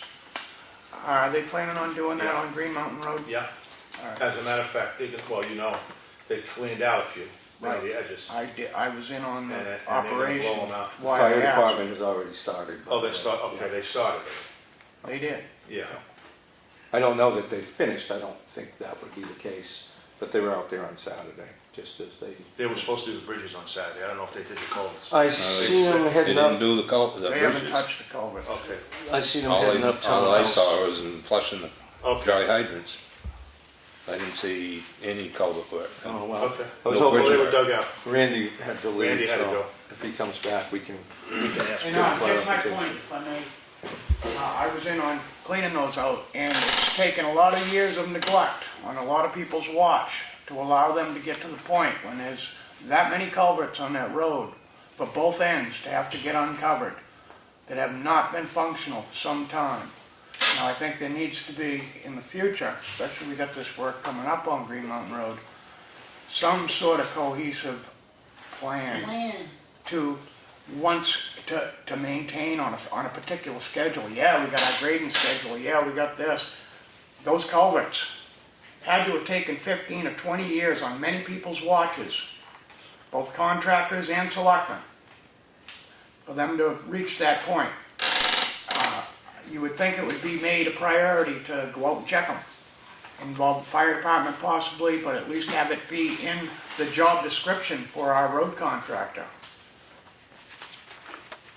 Just trying to get that out there, because having seen what when both ends of them have been allowed to be plugged up and roots are grown in them. It's been allowed to go for quite some time. That's all. Any other public comment? No? Okay. Selectmen's comments and reports, going to the patch. I did call Pike and the UPS. Did I take your thunder? No, no, Oh, no, I don't want to steal it. I did do call all you want, John. yeah, no thanks. County Forest Law. I did call Pike, and the UPM is $115 a ton. We're paying $108 a ton for coal patch. I did reach out to a previous road contractor, and I asked him, I said, I don't remember this coal patch kicking out as quick as it's doing now. I mean, you put it down once and it just comes right back out again. He said, we use the UPM, it's been out forever. They used to pick it up in Farmington because they were working down in Dover, and they would instead of sending an empty truck up here, they would send a truck and pick up a ton or whatever they were gonna use. And put the UPM in it and drop it off at the salt shed. So there is a history with UPM in the town, that the previous contractor used it, and I'm not, what we're doing right now is ridiculous, in my eyes. If I may, 1 second. When they put it down, it comes right back out again. I don't, there's a process to put the UPM down. I'm gonna go into this. If you have a pothole 3 inches deep, this is from Pike. What you do is you put 1.5 inches of UPM down first, you tamp it down, you compact it, and then you fill the remainder of the hole up with the rest of the UPM and tamp it down. I mean, what we're doing is just a waste of money. Well, Yeah. I got to admit. Before a little difference in price, Yeah, $25. but yeah, exactly. Yeah. The only thing, let's compare apples to apples now. The thing is that the trucking, it's an hour, well, I Googled it, it was 1 hour and 10 minutes, I think, from Effingham to this place to get the UPM. There's a place in Tilton that has it all the time. And that's where I timed it from, because I'm not geographically great with towns, but it's 1 hour and 10 minutes. I would be, like you said, for the difference in price, if it's gonna stay in the hole and not kick out. I mean, we just spent another $450 on Pine River Road. For what? It's gonna kick out Tuesday. yeah, But let me just finish. So the problem is trucking. Is the contractor, the contractor we have now gonna send 2 guys in a truck to go and load up a ton of UPM? well, John, this is where I was gonna go, is I think what we need to do. Is sit down, is yeah. have Bob Oh, and yeah, Josh in, no, I'm just because saying, but that's where we're gonna lose the. We didn't have them here last No, month. yeah. They're not here so far this month. Yeah, no, I get it, but what I'm saying is, it's not gonna be as cheap as you think, because of the trucking involved. You know, that's just, it's there at $115 a ton. But like you said, for the difference in price and what we're paying now, Well, you can send a bigger truck and get yeah. 5 or 6 tons down. Oh, yeah, Just whatever we're gonna use, I Yeah. agree, yeah. And just put it in the salt shed for now, like what the previous contractor is putting in the salt, because it doesn't get hard. Right. It just, you take, It takes the weather, Yeah. resists yeah. all the elements. So. Oh, 1 second then. Steve, Steve Riegel, Miller Road. I brought this up to you guys last year about the patching. I never have seen whoever's doing the patching use a tamper. If you're gonna spend the money for this UPM, I think someone has gotta best be sure that they install it right, or you're gonna have the same kicking it out again, only with something that costs more. Because they do not tamp it, they throw it in and drive away. And that's another reason why it's kicking out. So if we're gonna spend this extra money for it, and Pike tells you exactly how to do it, if they don't do it that way, then we're just throwing more money away. So who's gonna oversee them to do it right? one of us. Well, that's why we need more communication. That's why we need more communication with Paul. I'm not throwing this on him. I'm just telling you what they told me. You know, that, Well, I'm telling Oh, you what I brought up last Oh, year. no, I agree. I don't even think they own a tamper. yeah. But what I'm saying is that, like Mike said, this is like a conversation, we can go on for this. But I think the conversation should bring the fact that we should have the person that's doing it here. I don't want to say anything, you know, with him not here defending it, you know, whatever. I think that's a conversation. Well, that's water over the dam, John. When you get this new UPM stuff, then you have them here and you tell them that this is how you do it, and if you don't do it, you're gone. Simple. It's our money. Well, no, I agree. I get it. Point of order, are we talking about a contractor here? Yeah, that's why we're not gonna go there. That's why I said we're gonna wait for him to come, Yeah, and we'll just, we'll have- so, Tim, well, yep, yeah. I'm the guy that puts patch down, all right? And let me tell you something. Everything that's been put down this spring and this year hasn't kicked out anywhere. What you got, now that's 2 people I've just listened to about the whole Tim, process. you said it kicked out yourself this year in a past meeting. What it is the holes are continuing from where they go. We patch one at the next end of that hole, it's already disintegrated into chunks this big. Now you can be in denial all you want about the fact that that road is destroyed. What it needs to be is shimmed right completely over the top, not holes patched. Now you patch a hole and tamp it down, we put a 1-ton truck with weight in it, over and over it, and pound it down. All right? And I was told, you want to do something with that cold patch, you add something called tack to it. Now, every one you say is kicking out is a continuation. It's kicking out from the patch it was put in on. It's the old tar that's ripping out of them holes. Every one I've gone back and re-repaired has been from our patch forward or backwards or sideways. The road is a jigsaw puzzle out and away from each one of these potholes. Again, I think we should I'm be the guy. talking with the road I think we're gonna contractor. talk to the road Please do. contractor, not. the I one just that gave works you for my him, input as the guy that physically does it. And I appreciate it. All right? I appreciate it. And you want to say on record that that's kicking out. What's kicking out is the rest of your road around each patch that keeps getting put in. Perfect. All right? Thank you If so you want to fix it, you skim over the whole thing. Thank you.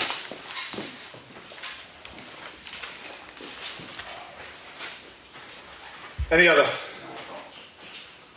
public comment? I mean, not public comment, me. Well, I know you got a bunch of stuff. Lenny, what do you got?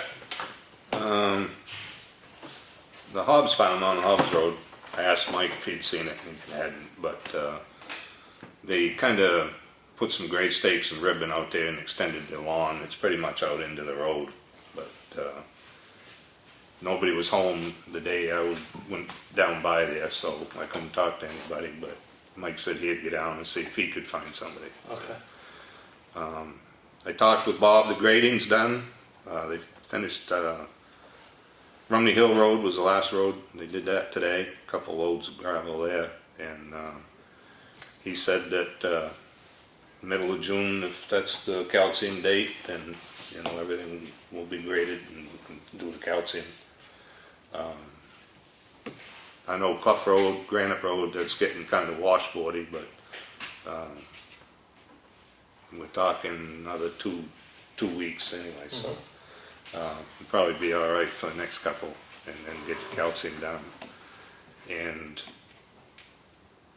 did you talk to Mark and Claudia about stickers at the selling stickers at the transfer station? I talked to Mark briefly and kind of got a mixed review there. I didn't talk to the other members of the station.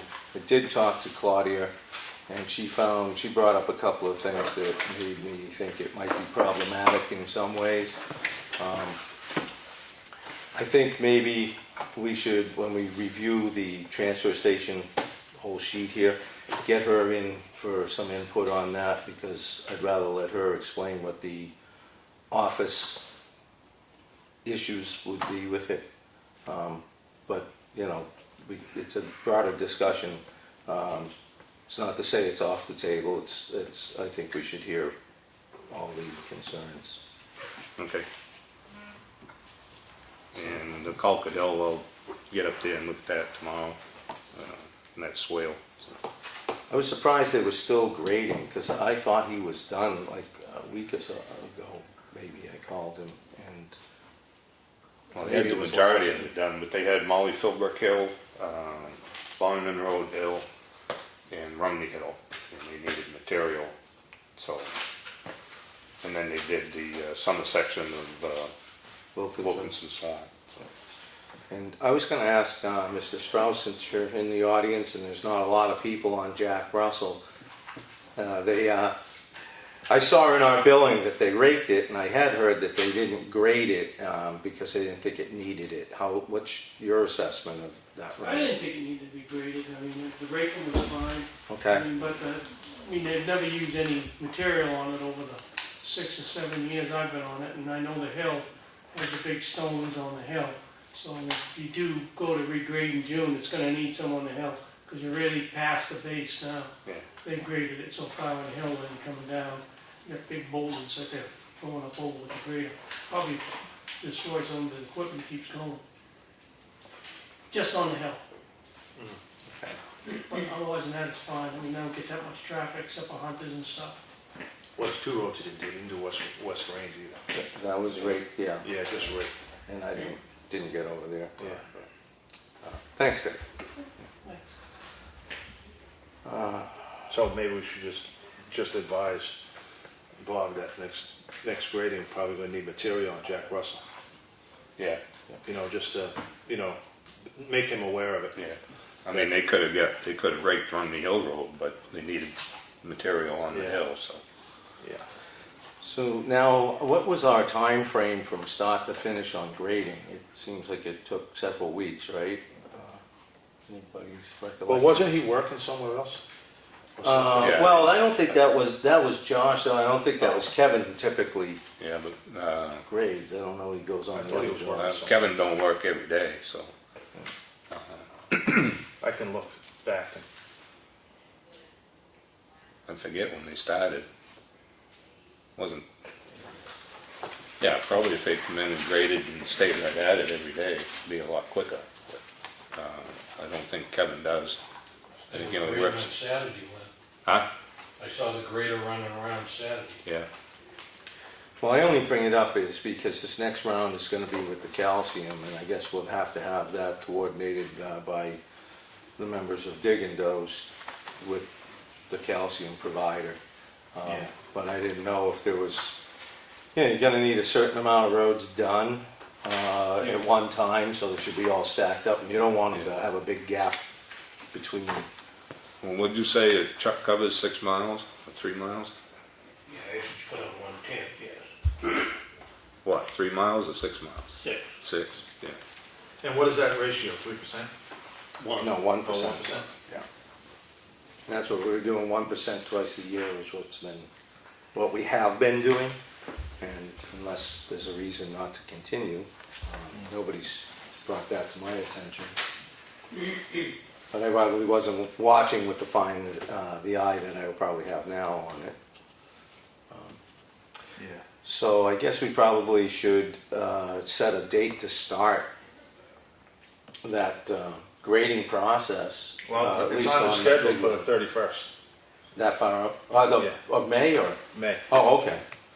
Oh, no, wait, June. Yeah, I didn't It's think June 31st. we didn't nail down just when we were gonna do it in June. Well, we talked about calcium in the middle of June, so that'd be, you'd grade before you put that down. Oh, yeah, for sure. Yeah, June, it was June 31st, not May 31st. I think on the revision, I thought it was just the month of June because it would probably be moving target from when we started because you start dates, kind of a moving target, you try to get the road. So if some of the roads are gonna look like they're gonna need some attention by mid-June, maybe we should start the process in mid-June because it's gonna take a number of weeks and we'll be into the summer crowds, holidays, vacations We can start, why don't we start the 31st? of May. Well, we have to coordinate with Allstate. Right, and I think that Bob and Josh should be, Yeah, no, we have to have them in here anyway, because they have to grade ahead of time. so maybe we can set up, see if they'll come in for one of them, both of them for next week, Yeah, and then try to, yeah, for Wednesday. But he said he'd just wait to hear from us when the grade for the calcium, so, Yeah, we have to coordinate with Allstate though, yeah. you know. So, but I guess the first thing to do, I guess, have Claudia call Allstate and find out when they can be in the area.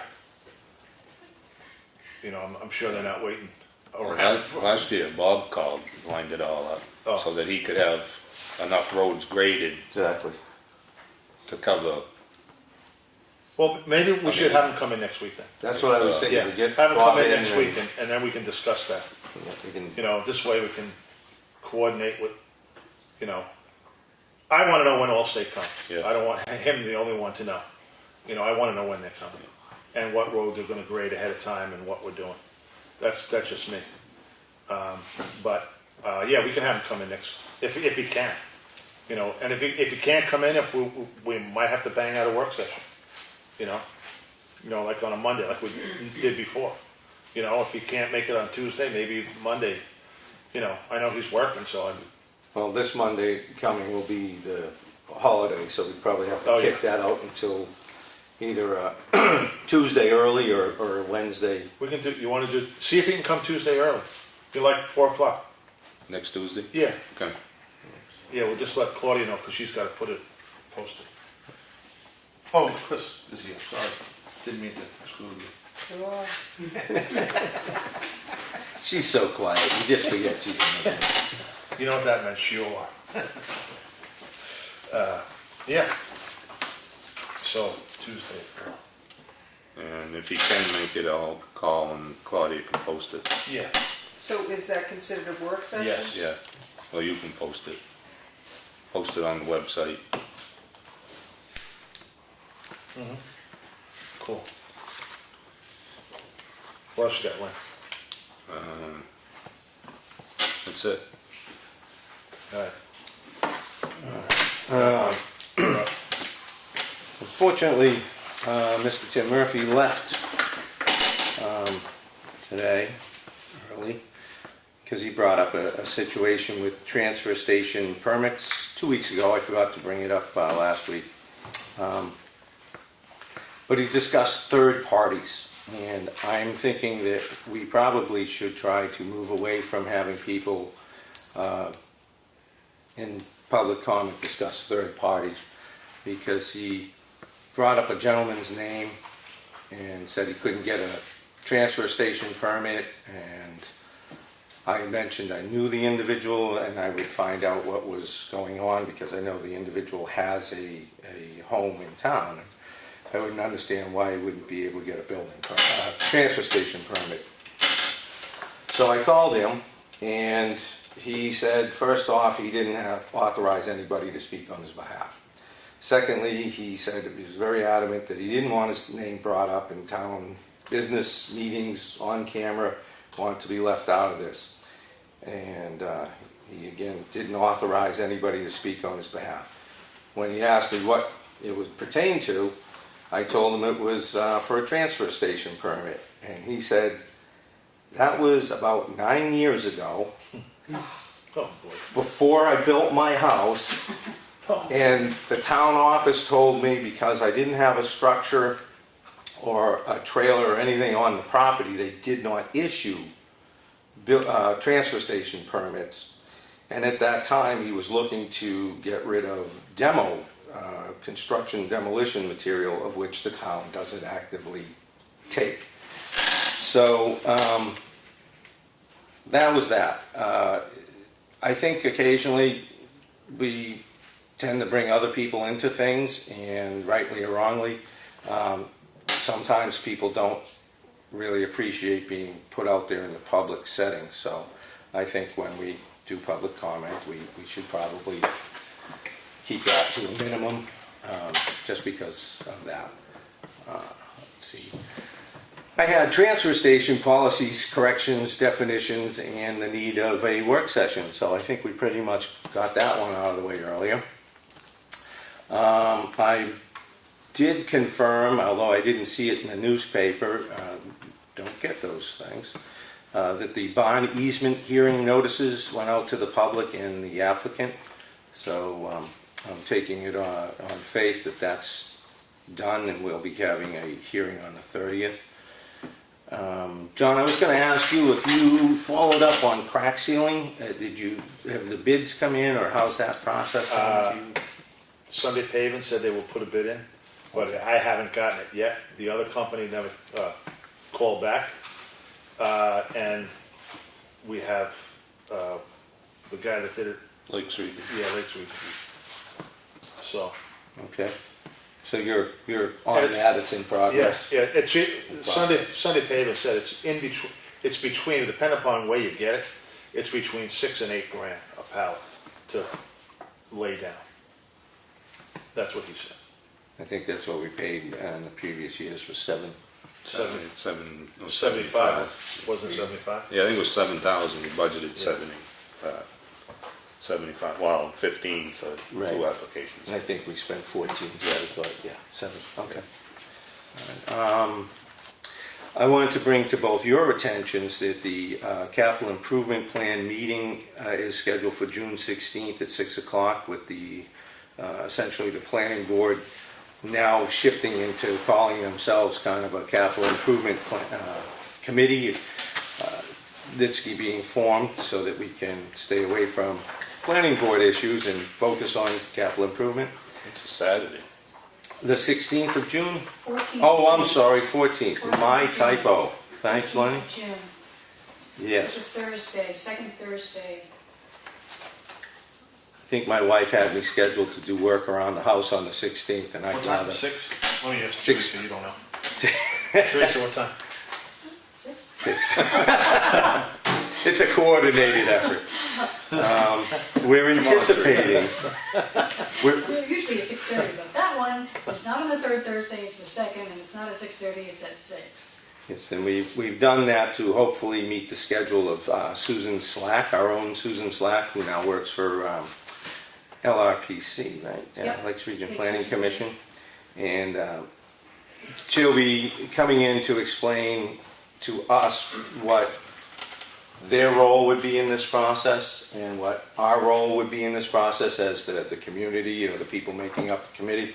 I'm hoping that you two gentlemen can show up because the selectmen pretty much have the lion's share of the information to impart to the committee to give them a sort of a direction forward.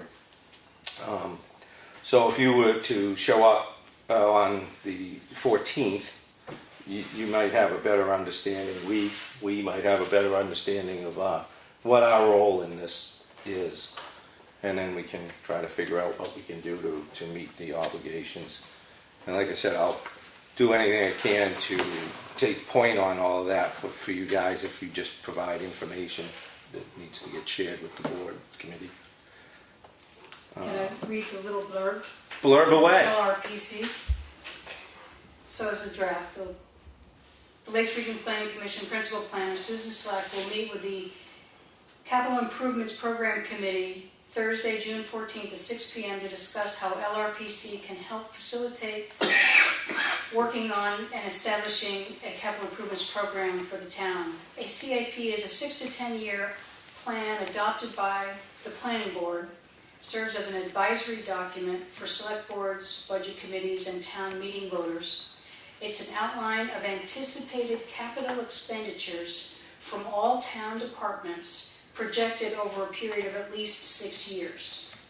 Capital expenditures include vehicles, equipment, engineering costs, building, land purchases, road construction. They do not include regular ongoing maintenance operations. A CIP helps prioritize the town's capital expenditures over time to avoid undue tax increases. Once a CIP is adopted by the planning board, it's updated each year and timed to be helpful to the Board of Selectmen and the Budget Committee in preparing for the annual town meeting. The June 14 meeting will focus on how LRPC wants to structure, can help the planning board structure a CIP and how we're going to basically take a prior proposal, I'm going off script now, and tailor it to our needs. We might also have a speaker from a different town or two that have done this process without assistance from LRPC. Thank you. Thank you. Thank you. Let's see then. I'm going to try to reach out to find out where we are on Station 2 septic design. I don't even know that they've done a perk test yet. I don't know if anybody else done I it. don't see any hold on I it. didn't think so. Once again, our fire chief has left the building. I'll call tomorrow. Let's see.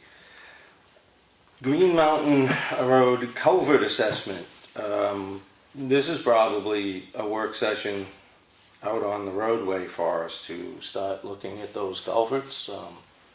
How do we want to do this as a board, individually? What do you think is the best? I'll most wait till they effective? get flushed out first. Well, that's again, we're going to see if the chief had made any inroads on that. I'll call tomorrow. Okay, but still just the same, what would you like to do once they're flushed out? Meet as a, Yeah, we probably meet all three of us. okay, I personally like Get the that. size of them, how many. Yeah. All right, yeah, well, I did reach out to Dig and Doze and let them know that we would be looking for pricing once we have the amount of culverts and sizes and all that pertinent information that we want replaced, so they can give us essentially the construction cost for that. So they're waiting on us. Also, a request was received at the office to put the outdoor events policy on the website. The one thing that concerned me is when I picked up the policy and looked at it, it seemed to be from a typewriter.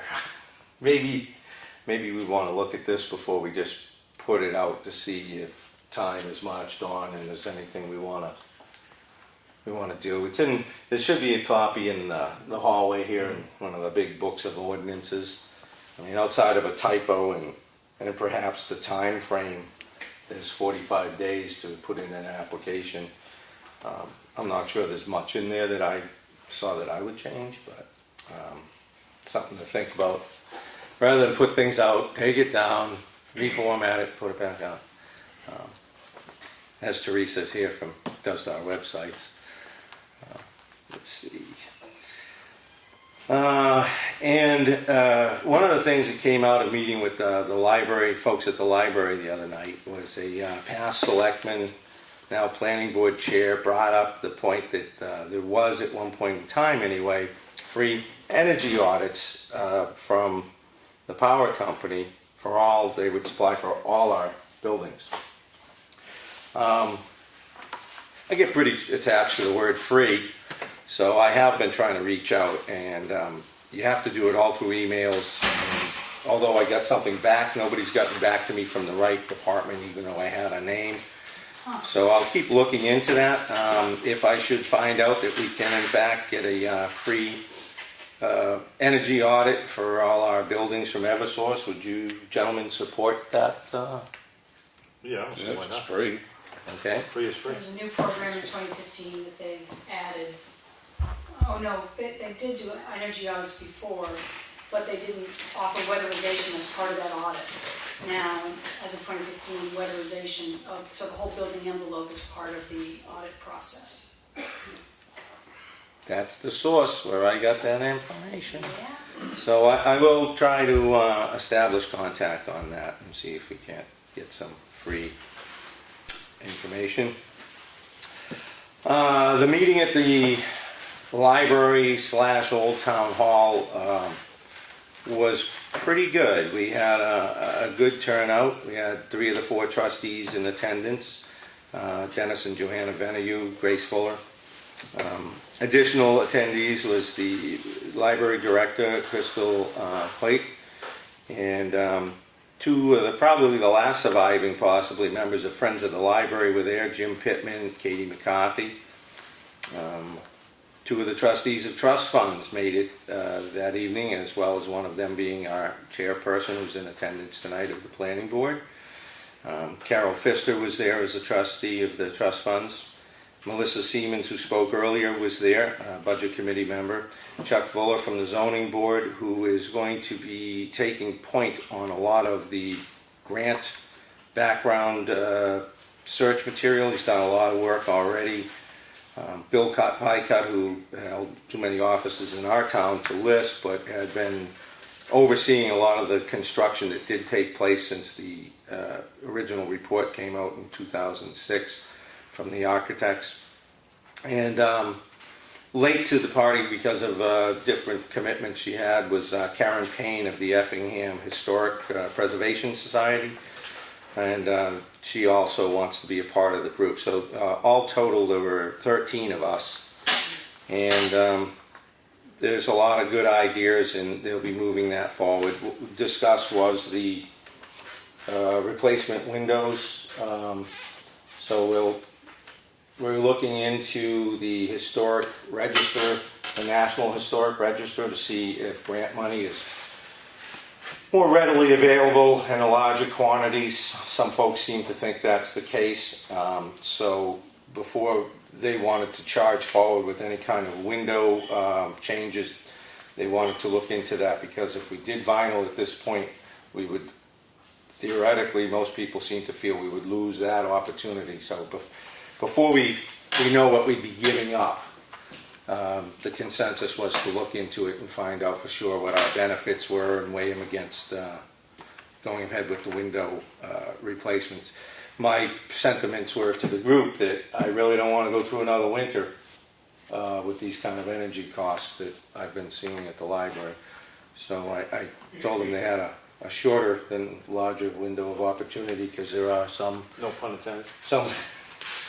there you go, some folks on this board who want to move quicker than later.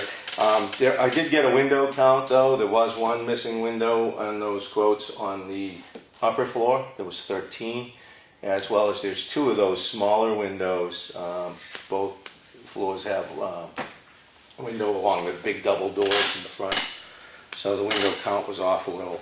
And I think, without having that right in front of me, I'm going to say it was over $30,000, just over, to do both floors. Bill Pycott wanted to point out that the first floor to the second floor has been insulated, so you do have an envelope on the first floor. So the priority may not be to do windows just to try and achieve energy savings on the second floor. Something to consider. Bill seems to have a lot of knowledge on the building. And then I guess it's a matter of finding out what we could benefit from being on the National Historic Register financially, as to whether we would want to go for that. LCHIP, I think, was what brought us to be on the state's Historic Register for that building, to receive that money. So that much is done. I think the input from Mr. Fuller was that it would be pretty straightforward, he felt, to get on the National Register if we saw the gains, the benefits in that. So, anyway, Elm Street Bridge project. I talked to HEB on that, and I brought up the questions that were collected here last week. Bridge closure, this was just listed as if it was necessary for the, should the contractor need to close the roadway for a period of time to set up equipment or operate something, or to fix the expansion joint. Didn't see that as an ongoing and long-term situation, closing the bridge down.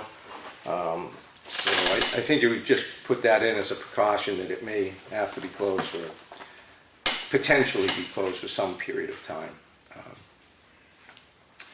The bid openings, should we proceed with them, would take place here at the town office. As far as number of meetings, additional on-site meetings would generate engineering reports. As far as they're concerned, that's a must. They're not the kind of engineering company who goes in and observes or has input without generating a report. They feel that's an integral part of their industry. The visit and the report would add an additional cost, so there would be a cost incurred. But right now, without a known scope of work, you can't achieve an accurate price or estimate the amount of potential meetings to put to that number. The better the condition of the bridge, the less meetings, I would assume. So that seemed to be about all I could get out of that question at the time. I did question the expansion joint. Lenny, I think you brought up deleting the expansion joint, that the states were doing that where they can. It was explained to me that this wasn't really a viable option on this type of bridge because of the length and the curvature of the bridge were the primary reasons. Apparently, shorter straight line bridges are better candidates for that. He didn't say it wasn't possible to do it It was just that he felt if you did do that, you would probably be revisiting it sooner than later, and it comes with its own potential problems. I'm not prepared to go into more detail than that on it. I wouldn't be able to explain further on it. So if we do talk with them, you can seek your clarity on that. Let's see. I'm also went through the questions that we sent out to the town's attorney regarding a previous contract. I compared that to the contract that's been put forward by HEB. I see none of that language in there that was of a concern. And under the risk allocation, they actually have in HEB that they're liable up to the full extent of the amount of the job we would hire them for, their contracting price. And that's ultimately what was in the other contract when it was distilled down to a certain point.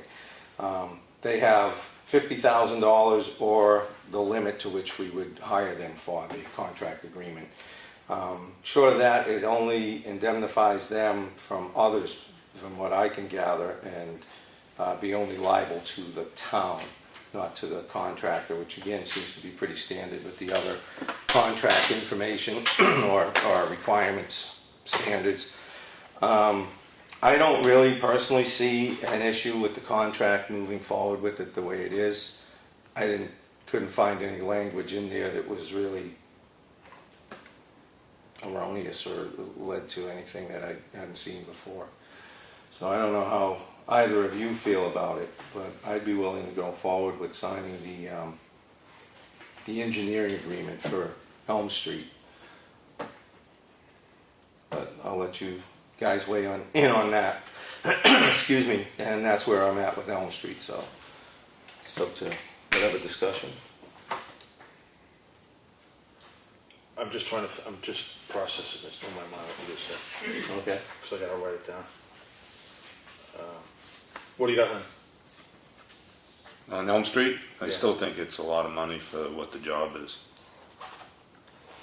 You know, we had a price of $31,000 or something to paint it, you know, because it's 20%, you know, of the bid, just for the engineering. And I mean, it's not much to really oversee there, but that's my opinion.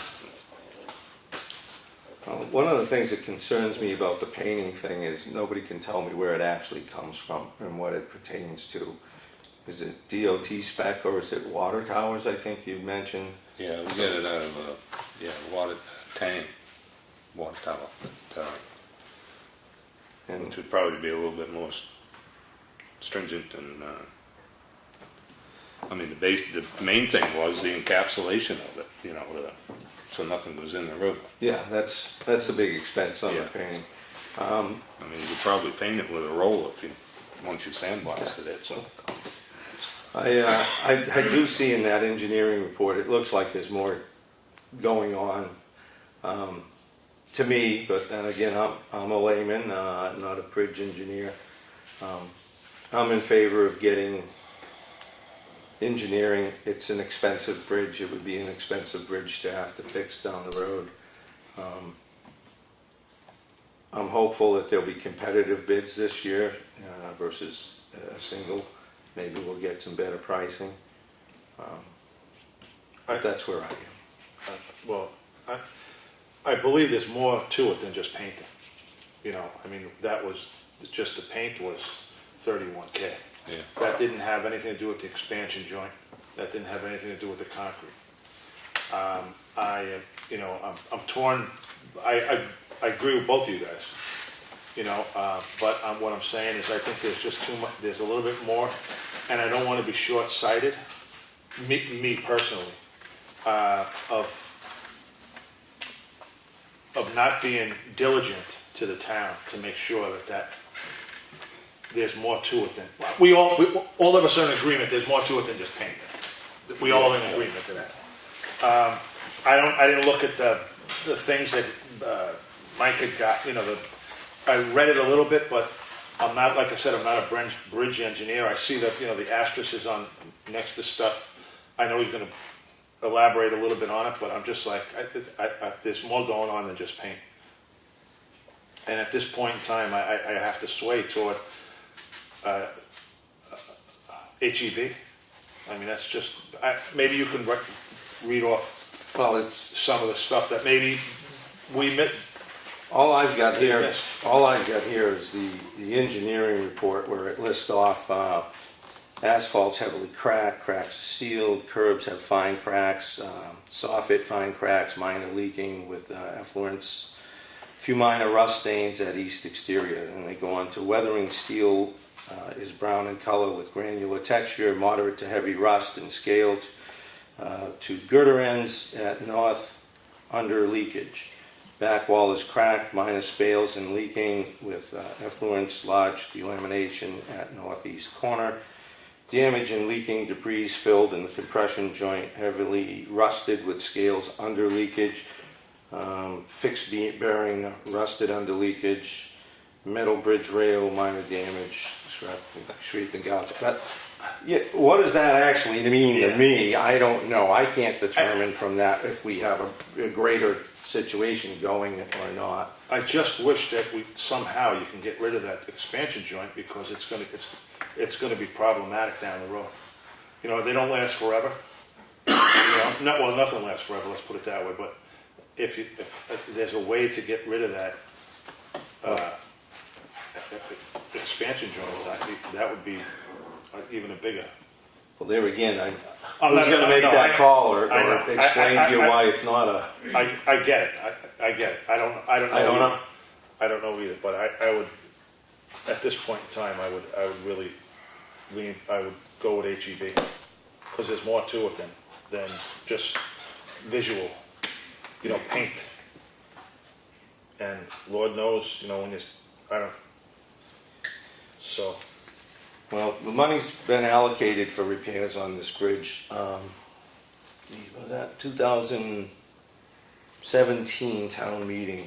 So your money stays on the table for 21 months. I think we're at month 14. So you got about 7 months left, and then we're going to get into the winter. So there you go. So I think we've got a pretty short window to do something. So it's either we do it now or we don't do anything and kick it down the road. Can we ask any questions? Absolutely.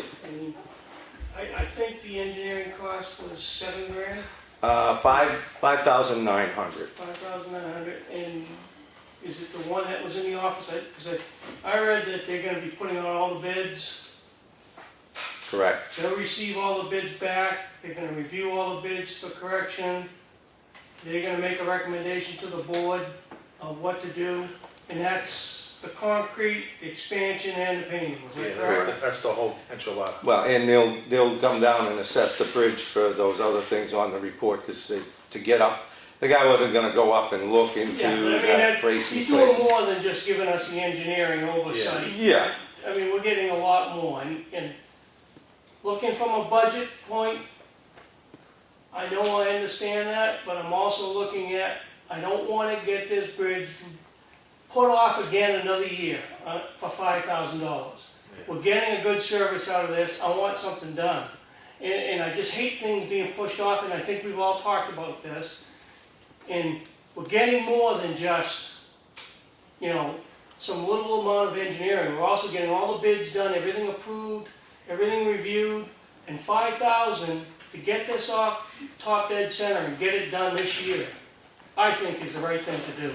So, just giving you from my public perspective on the budget and what we're getting out of the engineer from what I read out of the engineering report, I want to get the project done. Look, I Dave, don't want to keep going for $1,000 here or $2,000 there. Let's get this thing done, because it's definitely going to be over $31,000. We know that.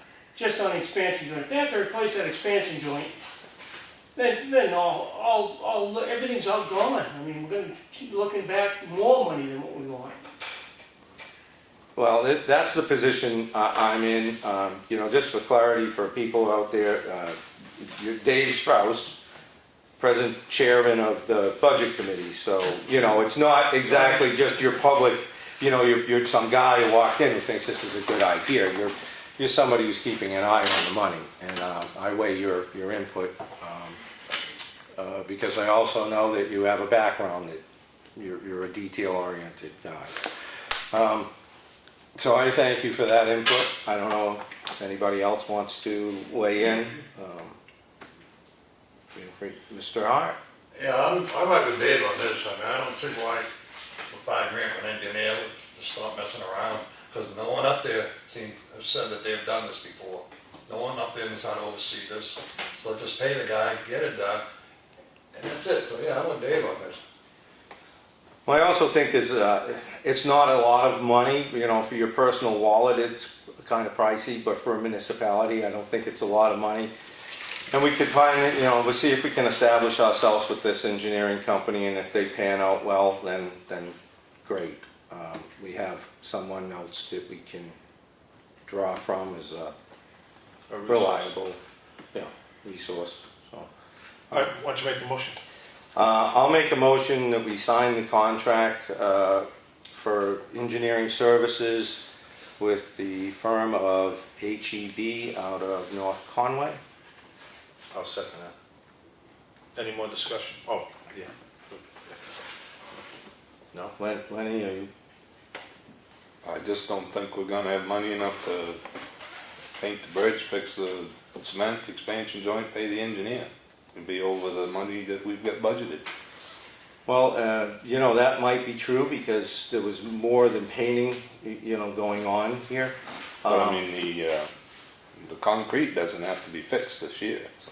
Well, that's the thing. I think we get as far as we can with what needs to be done, and we get the priority list from an engineering company that, you know, hopefully. I'll point out, Lenny, that we put a line item in your operating budget of $5,000 for professional services, and we also have the trust that we put in for $5,000 For maintenance. for professional services. Right, we have, So I was looking more towards that just to get this project done, because you have the power to take that money and use that for that purpose. we have Just so you additional, know where I was coming from. Yeah, but we only allocated 35,000 for the bridge, Yeah. so. and as Dave is pointing out, We do have the bridge fund. we have the maintenance fund for bridges, which is 10,000, and professional services So for you 5. always, if the bids come in and they go high, you always have the power, obviously, to say, no, we're gonna go back and look at this. I mean, if that thing comes in at $200,000, we'd all go back and go, right? But realistically, what all we were looking at was painting. There was, you know, there's more to it than the painting. You know, we didn't add the expansion joint in. We didn't add we didn't know about the concrete. That was just painting the 31,000 or whatever it was. That's just sandblast, paint, you know, and that was it. So we have more. I mean, I'm all for getting it done, I just Yeah. think the engineering cost is a little high. Well, that's what I found out there, going to a lot of engineering companies is, yeah, you gotta, you want quality engineering, you're gonna pay for it. That seems to be wherever I went. That's what I was seeing, hearing. I mean, I know another neighboring town has been brought up because they've got somebody on staff, their DPW manager, who's got some background in engineering and has been able to put a lot of these projects together. He also goes out for other engineering companies to do portions of these things. I'm sure he gets paid a pretty good wage. He gets benefits and vacation and sick times and pension and, you know, all that other good stuff. So, you know, down the road, you're paying one way or the other, you know, because they're doing it cheaper than we're gonna do it. Well, they've got people on staff that there's an extra cost, so. I think for $5,900, you gotta, you know, okay, you put your toe in the pool, it's time to decide if you're going swimming or not. So, I'm in, John's in, I don't know, Len, I know you have reservations, but you think it's better to try and get far as we can and get an engineering report for whatever we can't to go from? Well, it's up for a vote, right? You made- Yeah, would you, okay, the motion's on the floor, it's still on the floor. Any more discussion on it? Okay. I made the motion, you Oh, yeah. seconded. I second. All in favor? Aye. Aye. Don't tell me abstain, just say no. No, Okay, there you go. I was waiting for the no's. Okay. All So, right. motion carries. All right, we'll move that one forward. We can sign that before the Yeah. end of the meeting? Yeah. All right, let's see. I guess the last thing I had was to address Snow Road Bridge, which kind of topples over into potentially Granite Road.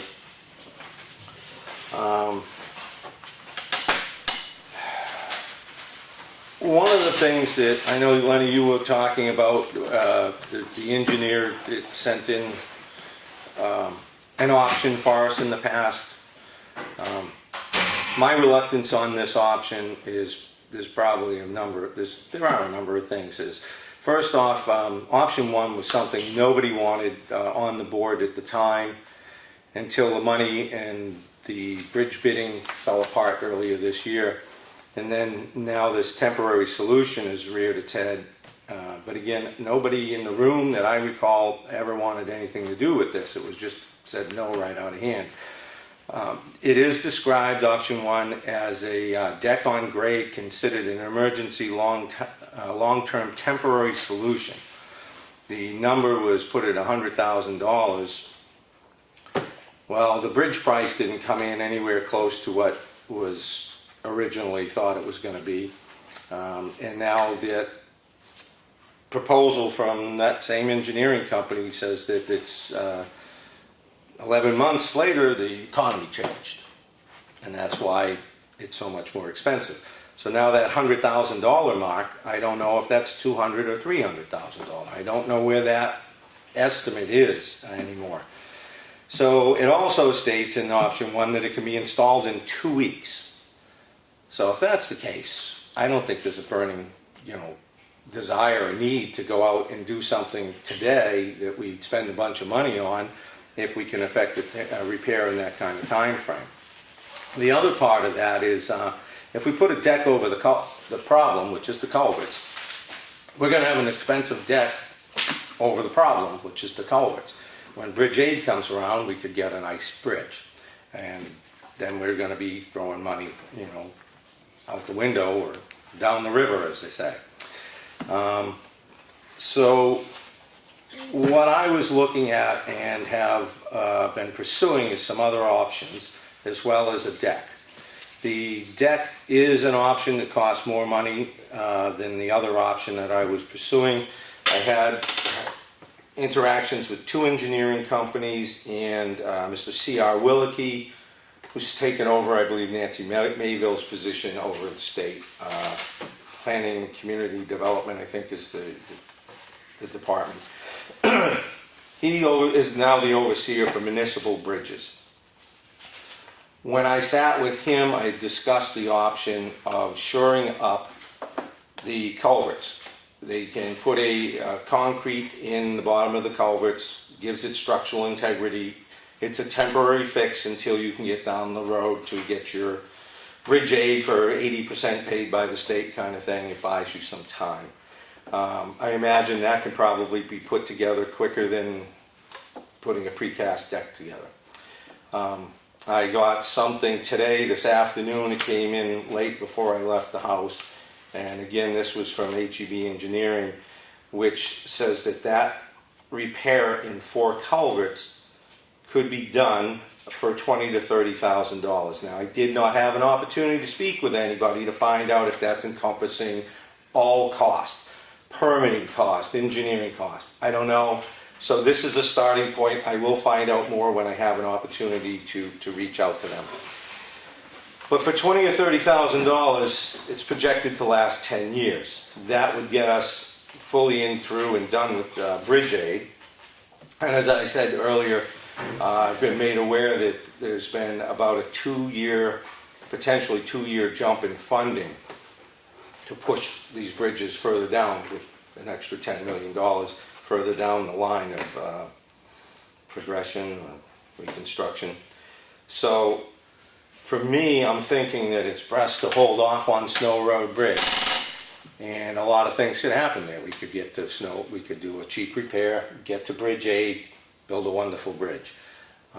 The other thing that could happen there is we could buy enough time and perhaps our closed bridge would become the priority in the state's view. They typically prioritize closed versus an open bridge.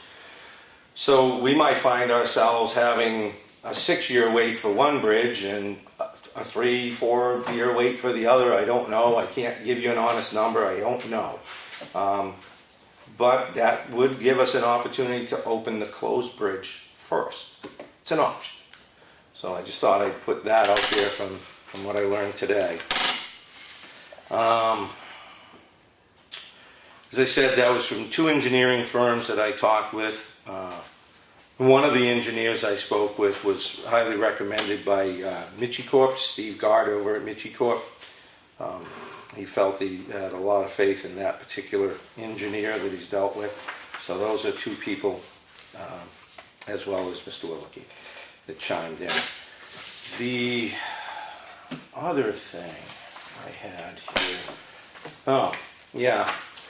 This came, I think we could have had it for last week's meeting, but we just didn't get there. Was a report. Before I get into that report, there is, you should have this afternoon, you should have gotten a copy from HEB, concrete inverted linings. So, Dave, I know you'd be interested, and Claudia, you probably don't know. No, I'm assuming you were busy getting ready for all this. You probably didn't realize you had the email. Received it. Yeah, I got CC'd from him. I told him it's just easier than me chasing. But you're the primary, well, the offices. So that's there for anybody who wants to review that. So from Charles Wilkie at DOT, he sent again to the office, CCing me, are the comments requested on the Snow Road Bridge project from a review of the bridge engineered plan that I had submitted to them.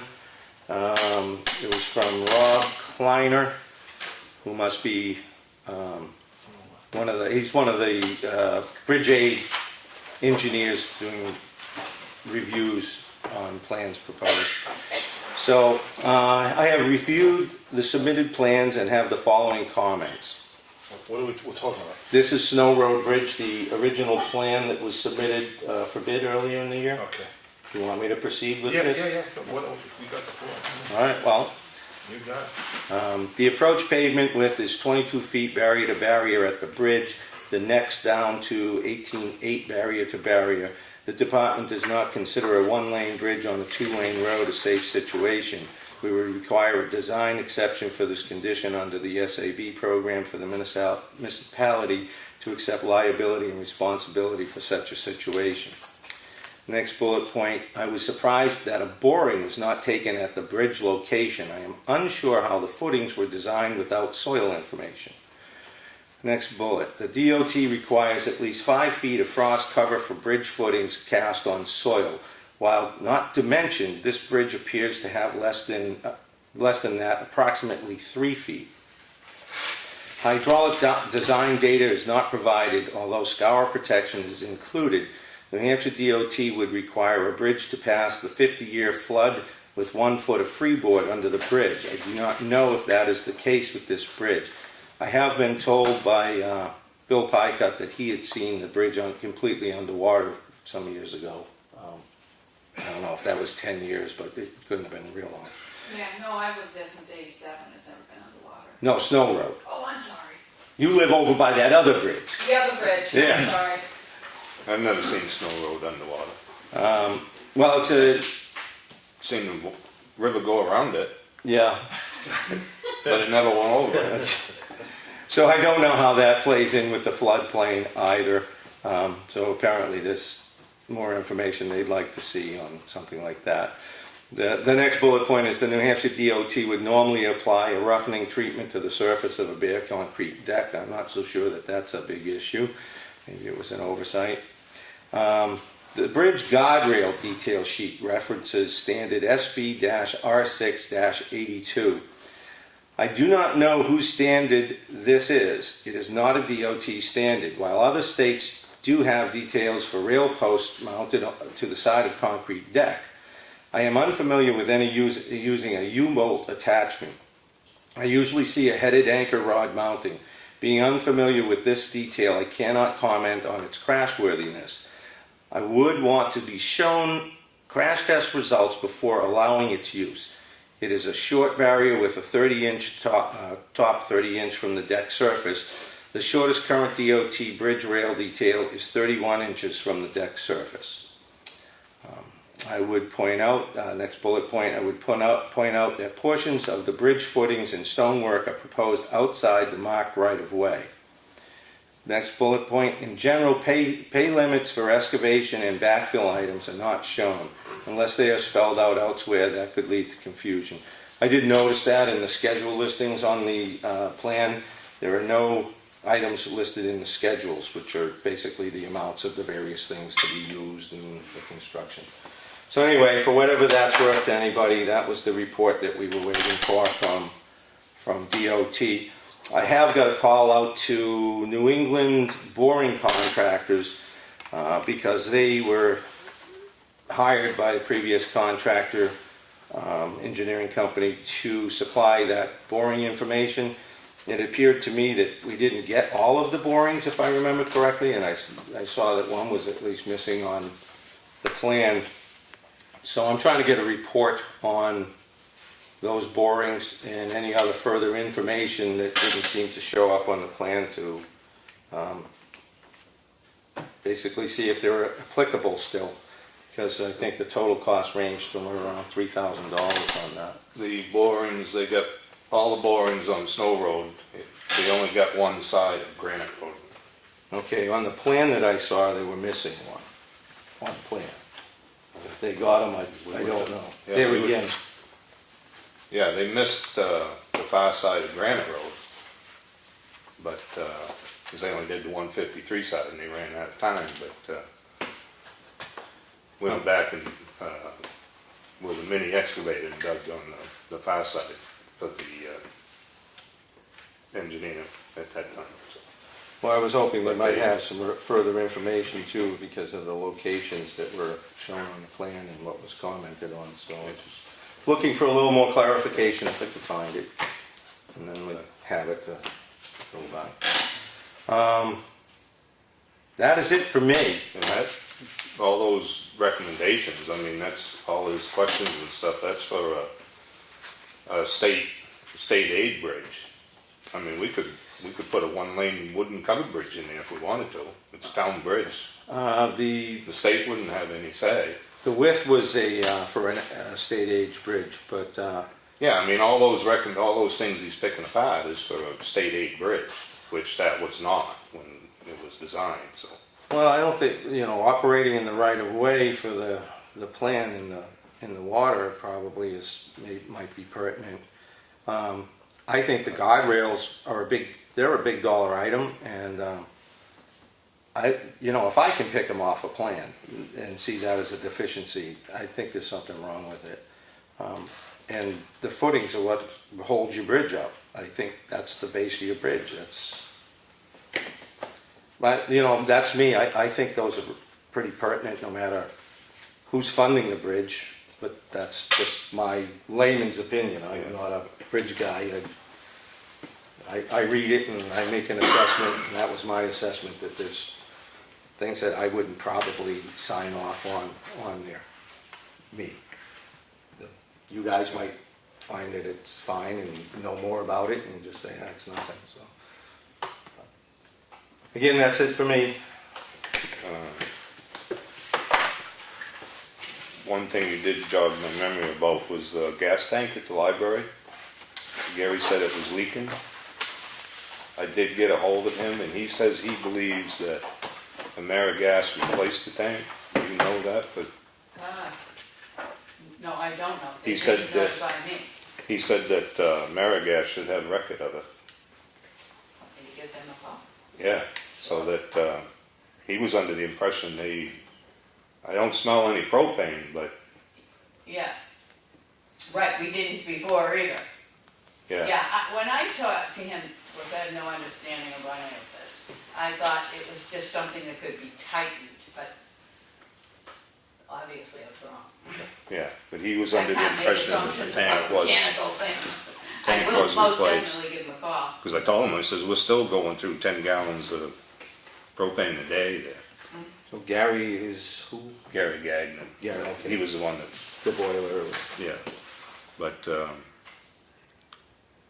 he says that 1 gallon of liquid is equal to about 10 gallons of gas. So, I know I went over to the tank and I couldn't hear anything hissing or leaking over there. I couldn't smell anything. Go with a lighter, one of those. Yeah. That was my original plan. you know, I said, was the tank Grill actually lighters, leaking? just light it up and just go by. No, it could be the line for backfilling. So, But you said they tested that while you were there before, but that well, was on the old. right after they tank? put it in. Yeah. Yeah, because we got a usage bill and I thought it was really high. So we called them and they were there within an hour. You mentioned gas leaking there right there. Oh, yeah, yeah. So have you talked to the AmeriGas since? No, Claudia's gonna call. so Claudia's gonna see if they did any mention of it in the building, so. But he said the tank was empty due to a leak in it. Then you and I saw that, the bill last week that came, so. I've been watching it all since Yeah, but going that was back to his- January. He was under the impression that AmeriGas come out and replaced it, so if they haven't, they should.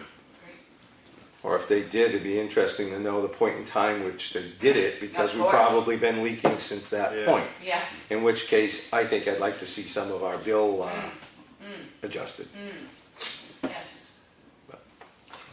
That's, again, just me, because I don't like that. Old business. You got anything on old, Lynn?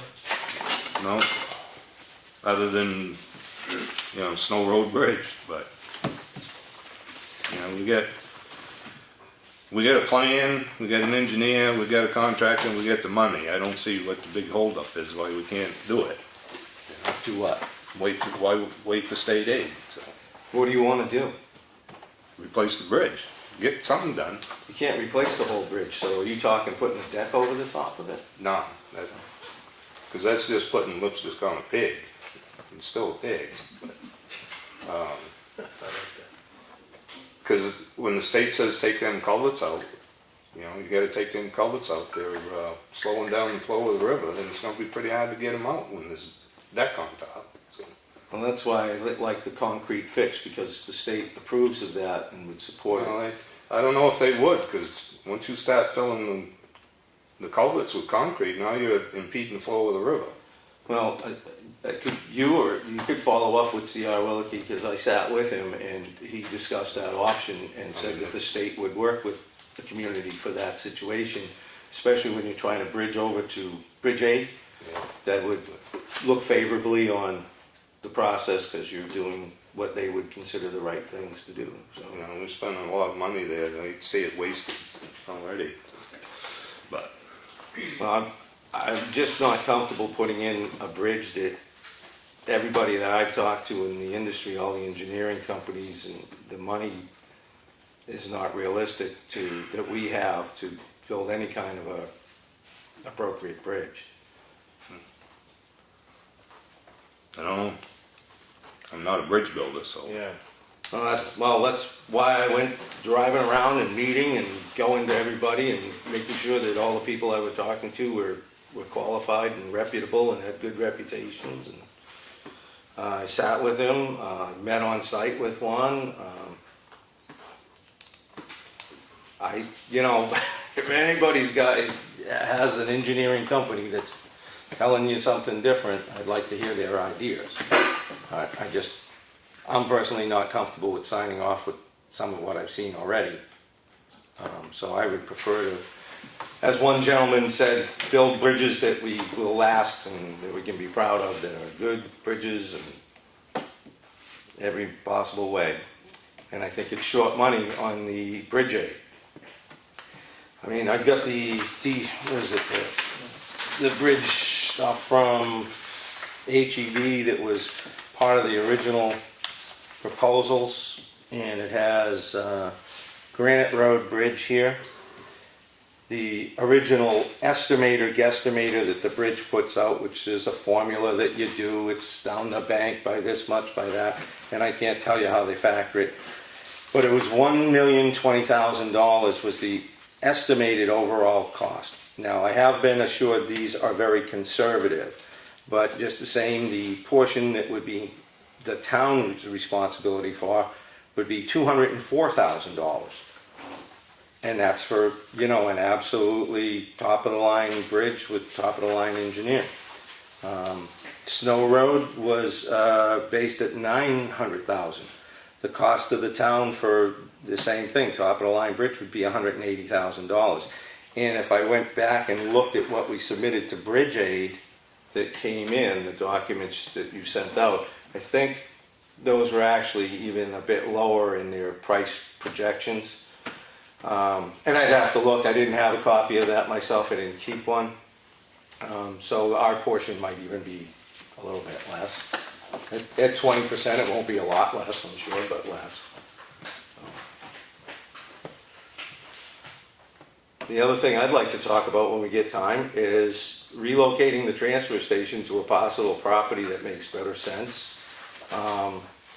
That gives us long-term growth opportunities for everything in the town. And if we did it, we could move probably within a year, and then Snow Road Bridge, it wouldn't matter if they reduced it to 6 tons because there's no big giant trucks going to the other side for us. But that's another discussion as we keep digging into my information. It'd be for another generation when there's some money. Well, you know, we can get creative. We can have a bake sale. A bean supper. What do you got? Oh, right. I'm done. I keep getting drawn back in, but I'm done. Outside of maybe trying to schedule a work session. Monday? Oh, yeah. Well, Monday's the big holiday. Oh, yeah, so you went. Well, we're trying to get Bob Tuesday at 4. Yeah. Tuesday. Four. So if we wanted to do an actual work session, Wednesday's the 30th is the earliest day for me to probably get together. That's a and public road. hearing. It's what? That's the public hearing. Yeah, that night, yeah. So we could meet at 4 and hang around and have a public hearing afterwards. Why go home? We can have supper here. I don't care. I'm open to anything. Well, I'm flexible. I'll just leave it to Okay, either no, of you you- to. I don't care. I don't care what we do, when we do it. You know what time I can get here. Well, I think At 4 o'clock, I mean, I can get here. I can't get here no early. That's for sure. well, I'd like to definitely meet with Bob or Josh or Well, we're both gonna meet, on Tuesday, right? yeah, Lenny's you're gonna call him, Yeah. right? Yeah. And So that- Tuesday, we're gonna meet with Bob. And that's a work session at 4? 4 o'clock. Okay. Correct. And then if we wanted to try and move forward on some other issues, Yeah, if we have time, we can, after we're done with Bob, you know, maybe we could talk about the rewriting of this transfer station. okay? Get that off the plate, because that's not gonna take that much time. No, that's It's what I'm just, saying. it's just word, just verbiage. Yeah. Yeah. You up for that, Len? Yeah, do it on Tuesday. Okay. Yeah, Bob, yeah. yeah. Bob might have some ideas. He's spending a lot of time down there anyway. Oh, so Bob is Tuesday, not before the hearing? No, Tuesday, 4 Tuesday at o'clock. Before the Tuesday. meeting? Before the meeting. Before the meeting, yeah. 4. I'll let you know though, so you can post it. I'll get him to call him tomorrow. Well, we should post a meeting, a work session anyway, even if he's Yeah, not available, yeah, we yeah. can. Supposed to swing work into some session of the for other- Tuesday anyway, 4 o'clock. Yeah, we're gonna have one of those. All right. So we're set with that. And the bond preservation is Wednesday. Wednesday. Yeah, Yeah. Yeah, so you're not having anything before that? Apparently not at this time. Okay, yeah. this is where I got messed up last time and everybody. I take full responsibility. No, you shouldn't have to. And waste management tomorrow, that's not a posted meeting, is it? No. No, I just assumed that he had called to meet with me because I had talked with him. I didn't know Okay. anybody Well, I really won't- had a big That interest. won't show up, so it won't be an unnoticed meeting. I'm sure that I can explain that to him and he'll meet with you. I don't think he's far away. Yeah, no, he stops by 3 or 4 times a year. Yeah. Location-wise, he's like in Alright. Rochester. So. Yeah. What else we got? I do have a question out there with him, so he might be coming by. What else we got? That was it for everything. Public comment before we bang out of here? Mr. Hart. On School Street. Just a few years back, about 3 years ago, we discussed about this small bridge or culvert, whatever it is here on School Street, missing the guardrails. Somebody put some on there? No. Oh. No, but there was kids playing around there this weekend. And this bolt sticking out of those pieces of wood that held that guy. Yeah. Someone got hurts down there. I saw Nobody that. on the town. I think one of the supports standing up, at least one of them on one side's bent and probably is on the other side. So I don't know what it was. I know this was brought up good 3 years ago. Yeah, it was a long time ago. So anyway, that might be something to think about before someone does get hurt. Yeah. I know ain't gonna have no money. I usually have so much to talk about. I almost put that on my list, and I said, "No, you got to draw a line somewhere." Thanks, Paul. Well, is that something to go out to too? I don't Something we know. can ask him Tuesday. Yeah, we can follow up on it. Ask him Tuesday. Any other public comment? Great. Lenny, make a motion. That's your call. Make a motion to adjourn. All in favor? Aye. Aye. All right, I'm waiting for the nays. Nay. No, at least it ain't abstaining.